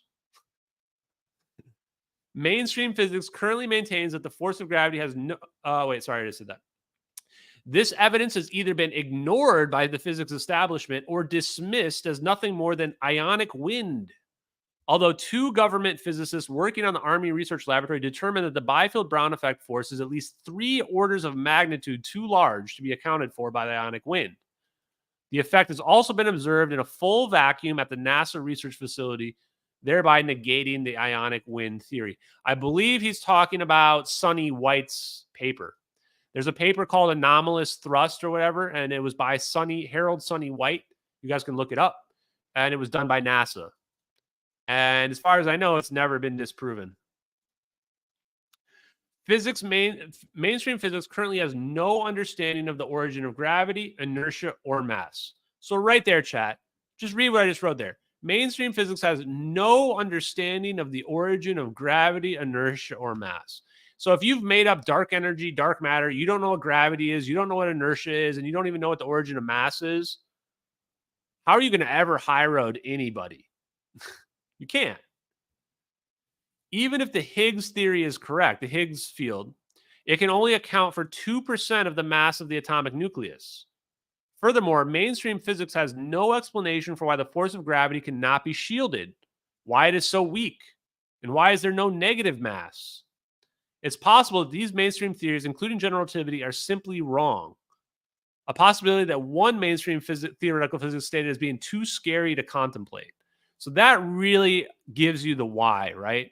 A lot of people in the chat are probably going, you're probably having your mind blown right now, but you realize these people are afraid. They're afraid of being wrong. This is why I posted the quote saying, this is a Max Planck. Max Planck, the guy who was quoted at the very beginning of this, the father of quantum physics, said, science advances one funeral at a time. Why? Because no one ever wants to admit they were wrong. No one wants to admit their life's work was a lie. No one wants to admit that they've been getting lied to and they've been lying to other people. No one wants to ever admit that. This is why physics refuses to go back and look at the ether. They've come this far. We can't go back. It's like Harold and Kumar go to White Castle. They get outside their apartment and they forget something in their apartment. And they look back and the hallway looks super long. We've come too far, and they keep going. That's mainstream physics. Okay, only a couple more paragraphs here, chat. For some time, there's been an alternate theory of gravity that models as it as an induced effect resulting from the interaction of zero-point field with the subatomic charge, and thus not a fundamental force of nature. So he's saying gravity is a zero-point fluctuation force. Hal Puthoff's paper. He's obviously read it. This theory of gravity solves all the problems with general relativity model in that since gravity is being generated at the subatomic level, it is already integrated with quantum theory and does not need to be unified with the other alleged forces because it is not a force. It's not a fundamental force. It's just an induced effect. The experimental observations used to support the theory of general relativity model have an alternate explanation in this theory of gravity. And this is what Hal Puthoff's paper says. Again, Hal Puthoff, 1989, gravity is a zero-point fluctuation force. He basically says, we can explain everything we see in general relativity with zero-point fluctuation. For example, the bending of light rays near a body of mass, rather than being due to the curvature of the space near the body, result from a change in the refractive index of the dielectric constant of space itself, the permittivity. If you guys remember, permittivity, what was the permittivity paper? Permittivity Transitions by Ken Shoulders. It's not a secret. It's not a mystery why Ken Shoulders and Hal Puthoff work together. Thank you, Kimberly Brown, or Brewer Rowe. Thank you very much, ma'am. Appreciate you. And I appreciate you for following along, Kimberly, for all the time that you have been. Okay. So it's actually a change in the refractive index is what we're seeing when we see light bend. It's going through the medium. As a result of these intense interactions between the collective subatomic charges of the massive body with the electromagnetic fluctuations of the zero-point field that are embedded in the fabric of space. A rough analogy would be seeing the observed bending of a stick when you insert a stick in the water. When you stick a stick in the water, you see this like bending of it, or it gets like offset. That's the exact same thing we see when we look in outer space and we see light bending. It's a change in the refractive index of the medium itself. Additionally, the other observations about gravity, such as why it cannot be shielded, are answered by this theory. For example, the force of gravity cannot be shielded because it's being generated by the zero-point energy, which is embedded in the fabric of space. And space exists at every point. Therefore, it cannot be shielded. It cannot be isolated. So the question, this is a great one. People ask, well, if I can shield electromagnetic waves and then all that's left is gravity, why don't I just build a Faraday cage? Shouldn't that allow me to manipulate gravity? The reason why it doesn't is because the The 0-point fluctuations and the electromagnetic waves are already on the inside. You can't separate the inside from the outside. You can separate, but that stops allowing things from going in or out, but it doesn't remove everything that's on the inside. To remove the stuff on the inside, you need a Casimir cavity. Then you're making a wormhole. Some physicists involved with this alternative model of gravity have also discovered that as with gravity, inertia results from the interaction between the 0-point field and the subatomic charges in the object that's being accelerated. This can be illustrated by remembering the fundamental discovery that allowed for the creation of electric motors. Moving charges in the presence of an electric or magnetic field provides a force. Therefore, the moving charges in the object experience acceleration, interact with the magnetic fluctuations of the 0-point field, resulting in a force applied to the accelerating object. These physicists found that their equations regarding this interaction actually precisely derived Newton's second law. This is the most important law of physics, in my opinion. F equals ma. Force equals mass times acceleration. So why did I post the video of the kid with his magnetic motor? Now you're looking at that paragraph explains why. Because once you realize that electric motors basically prove there's a 0-point fluctuation and that zero ZPF can solve for F equals ma, then you realize like this perfectly integrates with our current understanding of physics, and then it adds to it and contributes to it. Okay, boy, this is so much. Only a couple more paragraphs. The principle of equivalence states that inertial mass and gravitational mass are identical in strength. However, mainstream physics does not have an explanation for why this is so. Why is inertia the same as gravity? This alternate theory explains this because both of them are created by the interaction between matter and the 0-point field. That makes sense. If gravity and inertia, and by extension gravitational inertial mass, are not intrinsic properties of matter, but rather created by an external interaction with the 0-point field, it could be possible to eliminate the effect of both gravity and inertia in a vehicle by interfering with this interaction, resulting in a craft that could be accelerated to virtually unlimited speeds with little energy. They're talking about creating a Casimir bubble. If you do what I just mentioned with the Faraday cage, but you're able to pull out the 0-point energy, and then you're going to have your warp drive. Then you're going to be able to bend space and time and now create a connection between 2 points. It is this property of spin alignment in magnetic fields that allows for the random fluctuations of ZPE, which are mostly electromagnetic in nature, to be cohered for the purpose of extracting useful energy. So why can a magnet pull it off? Because the 0-point energy is electromagnetic. And a magnet is just electron spins. So if you cohere the electron spins, you're flipping a switch. And if you're flipping a switch, you're doing work. So of course magnets can produce a magnetic motor that can do over unity. You're interacting with the ZPE, with a magnet.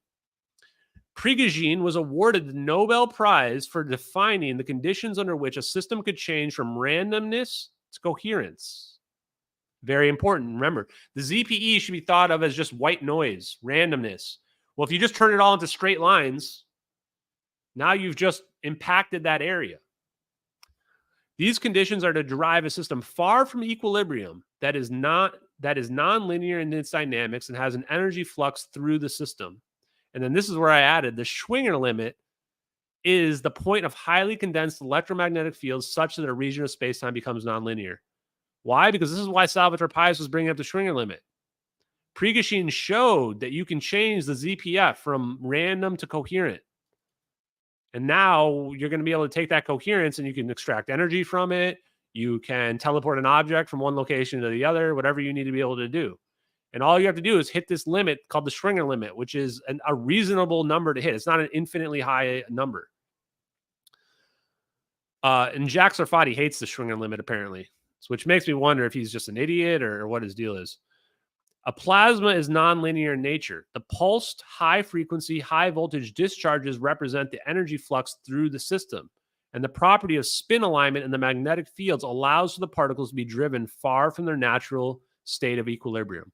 The reason why I left that last paragraph in there is because now that you've read all that and understood all of that, you can realize, holy shit, of course the plasma is the perfect medium to pull this off. Absolute perfect medium. You make a plasma, the plasma is already doing all of these things. So why bother with a magnetic motor or any other means? We're trying to create a Casimir effect. The plasma already does everything we need for the Casimir effect. It does everything we need for keeping our dipole open to cohere energy from the ether. Plasma is just like the magic. So you go, holy crap. Okay, now we figured out the spy planes were using plasma. This explains why they were allowing for less drag on the plane. It explains why they were helping to propel the plane forward as well. And then naturally, we just figured out, oh shit, the plasma sheath can be like self-organizing. Why are we bothering? Imagine you were flying your spy plane, all of a sudden an orb of plasma just like gets generated in front of you, just naturally forms. I would freak out. And then you're like, well, if we can do that, why bother with the plane? The plane is just extra baggage, right? Just get rid of the plane. Now let's just make a drone out of the plasma. Boom. You've got everything you need right there. So that's probably the most important post I've ever made. And I don't think anything in there can be refuted at all. It's just that powerful in terms of the references and everything. Okay, another donation. Benny D. General relativity theory almost seems like a red herring for normal society if this is true. A magic trick to pull your attention away. No, it's not quite that much. I mean, science is about advancement, right? And this is why I posted another quote saying that, like, everybody in history about science has thought that they were 100% right and nothing else could be true. And they've always, every single time, been proven wrong. Every single time. Science is a liar sometimes, you know, and we just advance on our old understanding. We're looking at our reality and we are finding stuff that works, and then we're trying to explain it. Science is the study of observable reality. And then we find out, oh, well, there's this other thing that we have to be able to explain. 0-point energy. How do we explain it? And then we take we're not redoing all of what we did in the past. We're not redoing it all. This is where, like, some people come into my replies and they're like, I created this theory and I wrote a 900-page book about how everything we've ever been taught is a lie and I've redone everything. Like, that's never going to be the case, because the people that did all that work were working off of observational experimentation. What you need to be able to do is you need to be able to explain the stuff that's been proven in another way and add on to it, which is very difficult. Very difficult.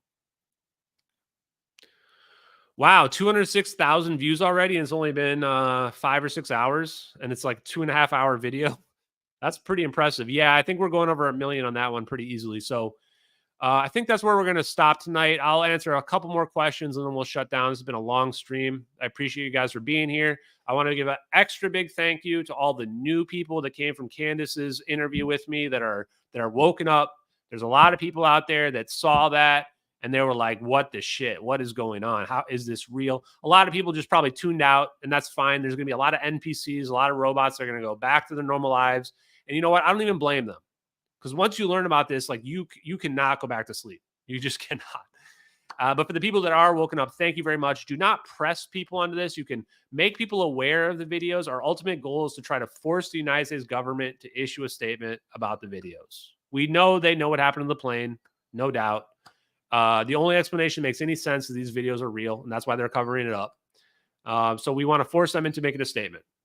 You want to learn more? Follow me on TikTok. Follow me on Twitter. Twitter is the only place I'm really engaging with people. You can follow my live streams on YouTube. You can even follow me on Instagram. On all these places now, sadly. And then I also want to thank MH370X. MH370X, you guys are the real heroes behind the scenes. I wish I could do more to repay you for all the effort that you guys have put in, especially my OGs that are out there. I am going to go ahead and just thank my admins, because the admins have been with me since the beginning, especially Amanda. She's probably in the chat. JK Philly fan, I saw a second ago. Skinny Bob, Sassy, Beninator, somebody who changed their name. Oh, Emily, of course, Lolly Hall, Dank Trooper. Thank you guys so much. And then what was the dude who just changed his name? Crap. You guys change your names. It confuses me. 1 sec. Oh, Dorian Kootenai, though. Isugashi Shibuya. Isugashi Shibuya. I forgot where you changed your name from, but thank you very much. Also, just Jay Brown, Malicite, and Ray Tracer. Sun Gobbler, War Nugget, and Synonym will give you a shout out as well, even though you guys aren't active. Okay, thank you guys. Let's see if we got any other last questions, and we're going to shut down. Okay. Whew.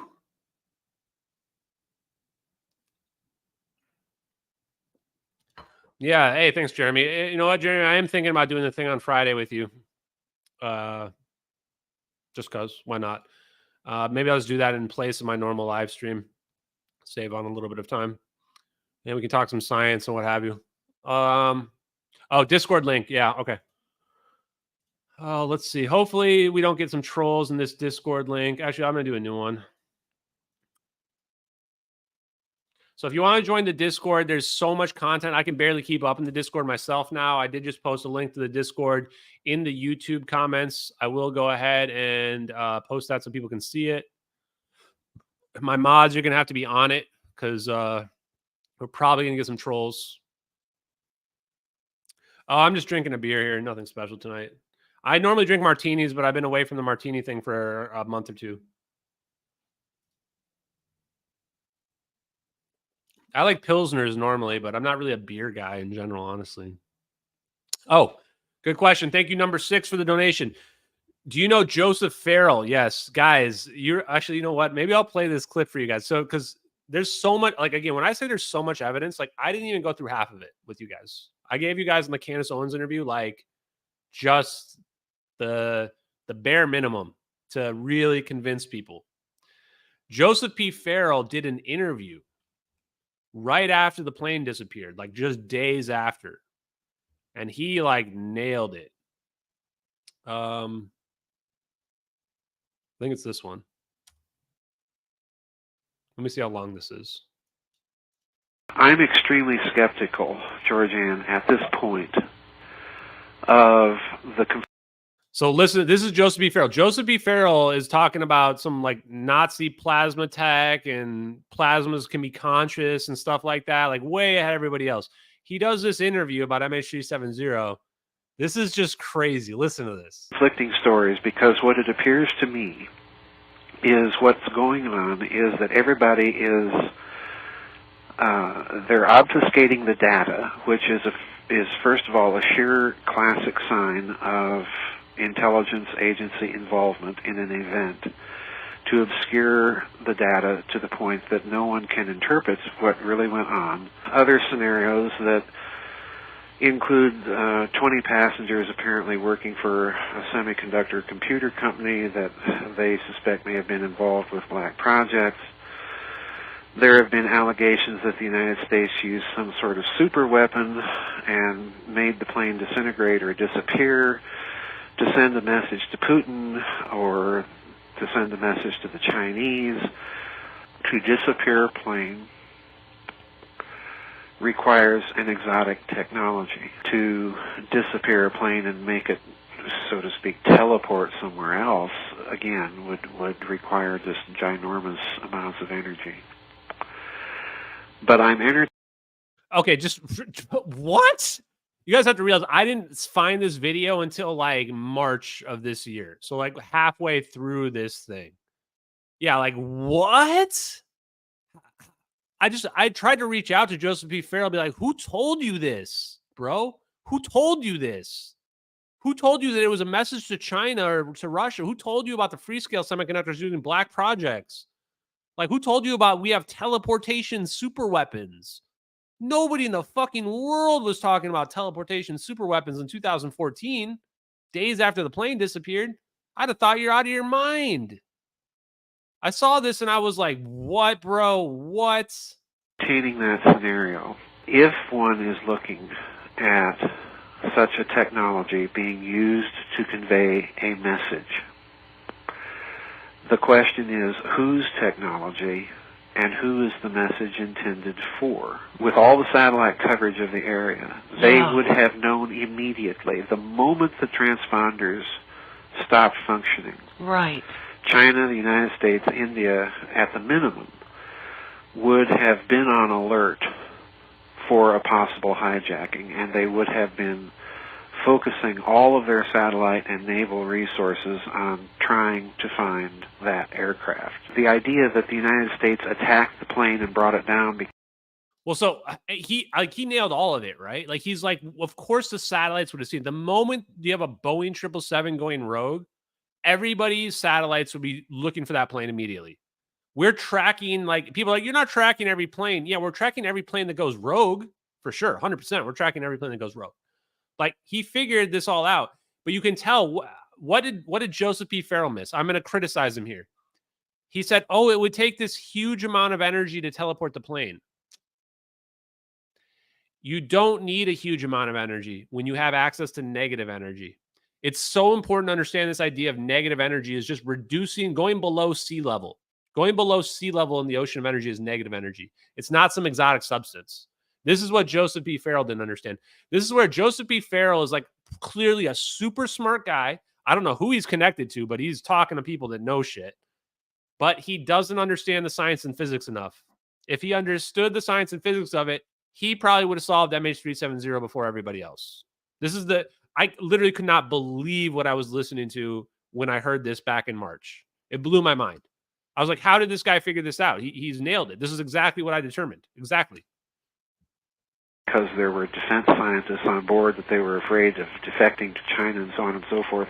Well, for crying out loud, you don't need, you don't need a super laser or whatever exotic gimmickry to do that. You put a bomb on board. Yeah. Good grief. And that's weird there. He says, well, you don't need, and I added these videos in, by the way. These are not part, it was just audio only. So I put that in there. But he goes, you just put a bomb on board. But you're right. You just said, though, it's a message to Russia and to China. You don't put a bomb on board if it's a message to Russia and China. If you want it to be a message to Russia and China, you teleport the airplane away. Why? Because Vladimir Putin's going to be he's going to be shitting his pants every single time he gets on an airplane for the rest of his life. Because he knows we can just disappear it and destroy it anytime we want. No deterrents are possible. Or you simply remote control hijack the plane and fly it to an American base and deplane everybody. And this juncture, to me, is highly suspicious given the technological resources of the countries involved in the search. Yeah. This is my big problem. And the U.S., as I hasten to point out, came out very quickly after the event and said our satellites had not detected any sort of explosion or anything of the sort to indicate that kind of foul play. So something's going on here, and it's big. So there you go. If you want to have your mind blown tonight, there you go. Oh, yeah, I saw another huge donation. Jeez. Wow. Lone Wolf 36 asks $50 super sticker. Holy crap. Guys, this has been an amazing live stream. So huge ups to Candace Owens. Candace Owens is super smart. She's going to be the #1 podcaster in the world. It's just a matter of time. She's already in the top 3. I see her overtaking Rogan. Rogan's getting old. Rogan's getting a little bit, his stuff's kind of shitty now. It's not as fun as it used to be anymore. He's more mainstream now, afraid to talk about some of these topics like this. Candace Owens, super, super intelligent. I could not have been more impressed with her. I talked to her. She gave me a ride to the hotel afterwards, which is rare. Rarely do the podcasters personally give you a ride. Usually they send their producer, or they have, they give you a cab or whatever to give you back.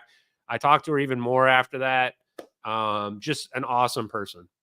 And then lastly, I talked to Hodge twins, got recorded, and I got to send them all the stuff. I want to make it, because like if Candace people added more clips in there, it would have been even better. There's even more assets. I gave them way more than what they showed in there.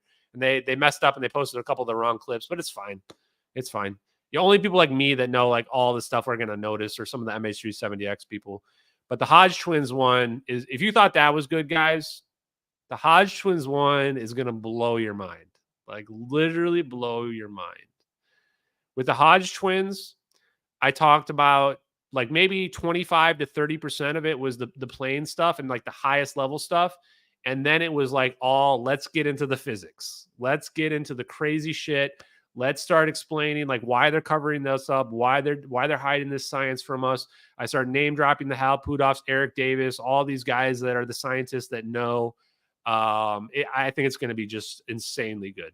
Like afterwards, the producer was like, that's going to be awesome. Like the amount of clips we're going to be able to make from that is like going to be huge, chat. So I think it's going to be a few weeks for the Hodge twins, but in the meantime, I'm doing a bunch of other appearances. We'll get them out there. You can watch them if you want more content, guys.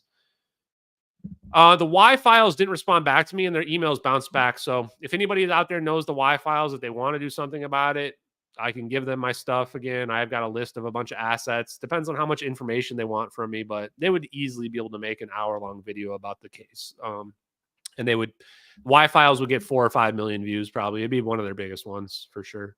And I'm happy to give that information to them for free as well. I wouldn't charge them. The last thing I'll say, I have not ever asked anybody for money.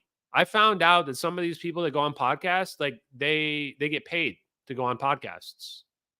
They get paid to go on podcasts. I don't get paid. I've never asked for a single dime from anyone from any podcast to go on there. And I probably could. The amount of engagement that I bring on some of these things is huge. These people are making a lot of money off these videos. But I don't do that. I've never done that, and I don't really plan to either. I will charge mainstream media, though. If CNN and those people want to talk to me, I probably will charge them because I don't mind taking their money, to be honest with you.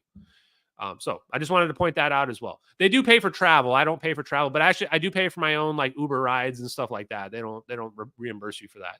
So they pay you for like the hotel. So it's not even free for me to go out there because I have to pay for food, my taxi rides and stuff like that. But they pay for the hotel. They pay for the flight, you know? So cool. Frankly, I'm lucky, man. What I want to say is there's a lot of people out there that struggle, that are trying to get into this podcast game and stuff like that. And I understand being jealous because all this attention and I can understand how people say you should be making a lot of money off this. I mean, I was just talking to somebody as well earlier. It was like, talking about, making money off this and what have you. And, and it's a game where it's like not a lot of people do very well at this, but it's not really what I want to do. And I'm lucky to have a 9-to-5 job. I'm honestly blessed to have a 9-to-5 job that I do every day and still have that job. And I want to keep doing that job for as long as I can. So that's the truth, guys. Okay, guys. Well, this has been an awesome long stream. Thank you guys very much for being on here. I appreciate it. And I hope you guys have a great night. If you haven't seen this closing video that we like to play, I think you're going to enjoy it. Little Huda Crunk, shout out to you, brother. MH370X. Peace out.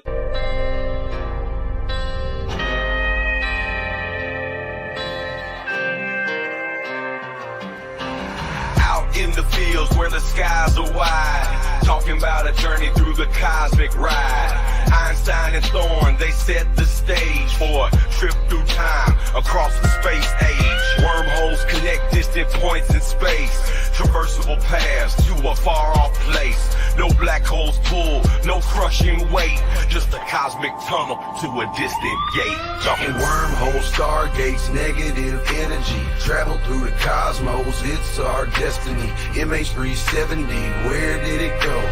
Bowling 777 through a wormhole flow. We're talking wormholes, stargates, negative energy, travel through the cosmos, it's our destiny. MH370, where did it go? Bowling 777 through a wormhole flow.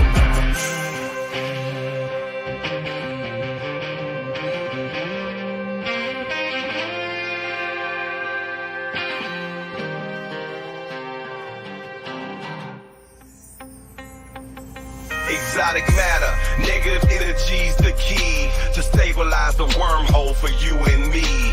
Quantum vacuum squeeze so tight, creating conditions for this wondrous flight. Static fields and lasers in the lab they play, generating forces in a new kind of way.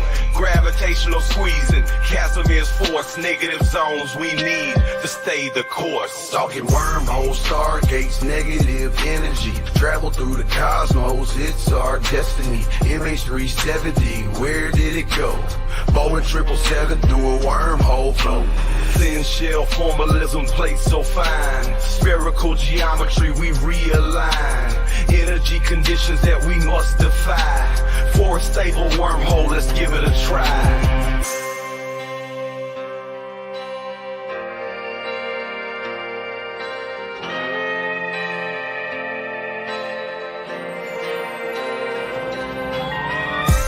forces balancing the plates, creating the throat, open the gates, from Earth to the stars in a single bound. A shortcut through space profound. Engineers and dreamers hold the key to future worlds and what we could be. With science in hand, we forge ahead through the cosmic paths that we now tread.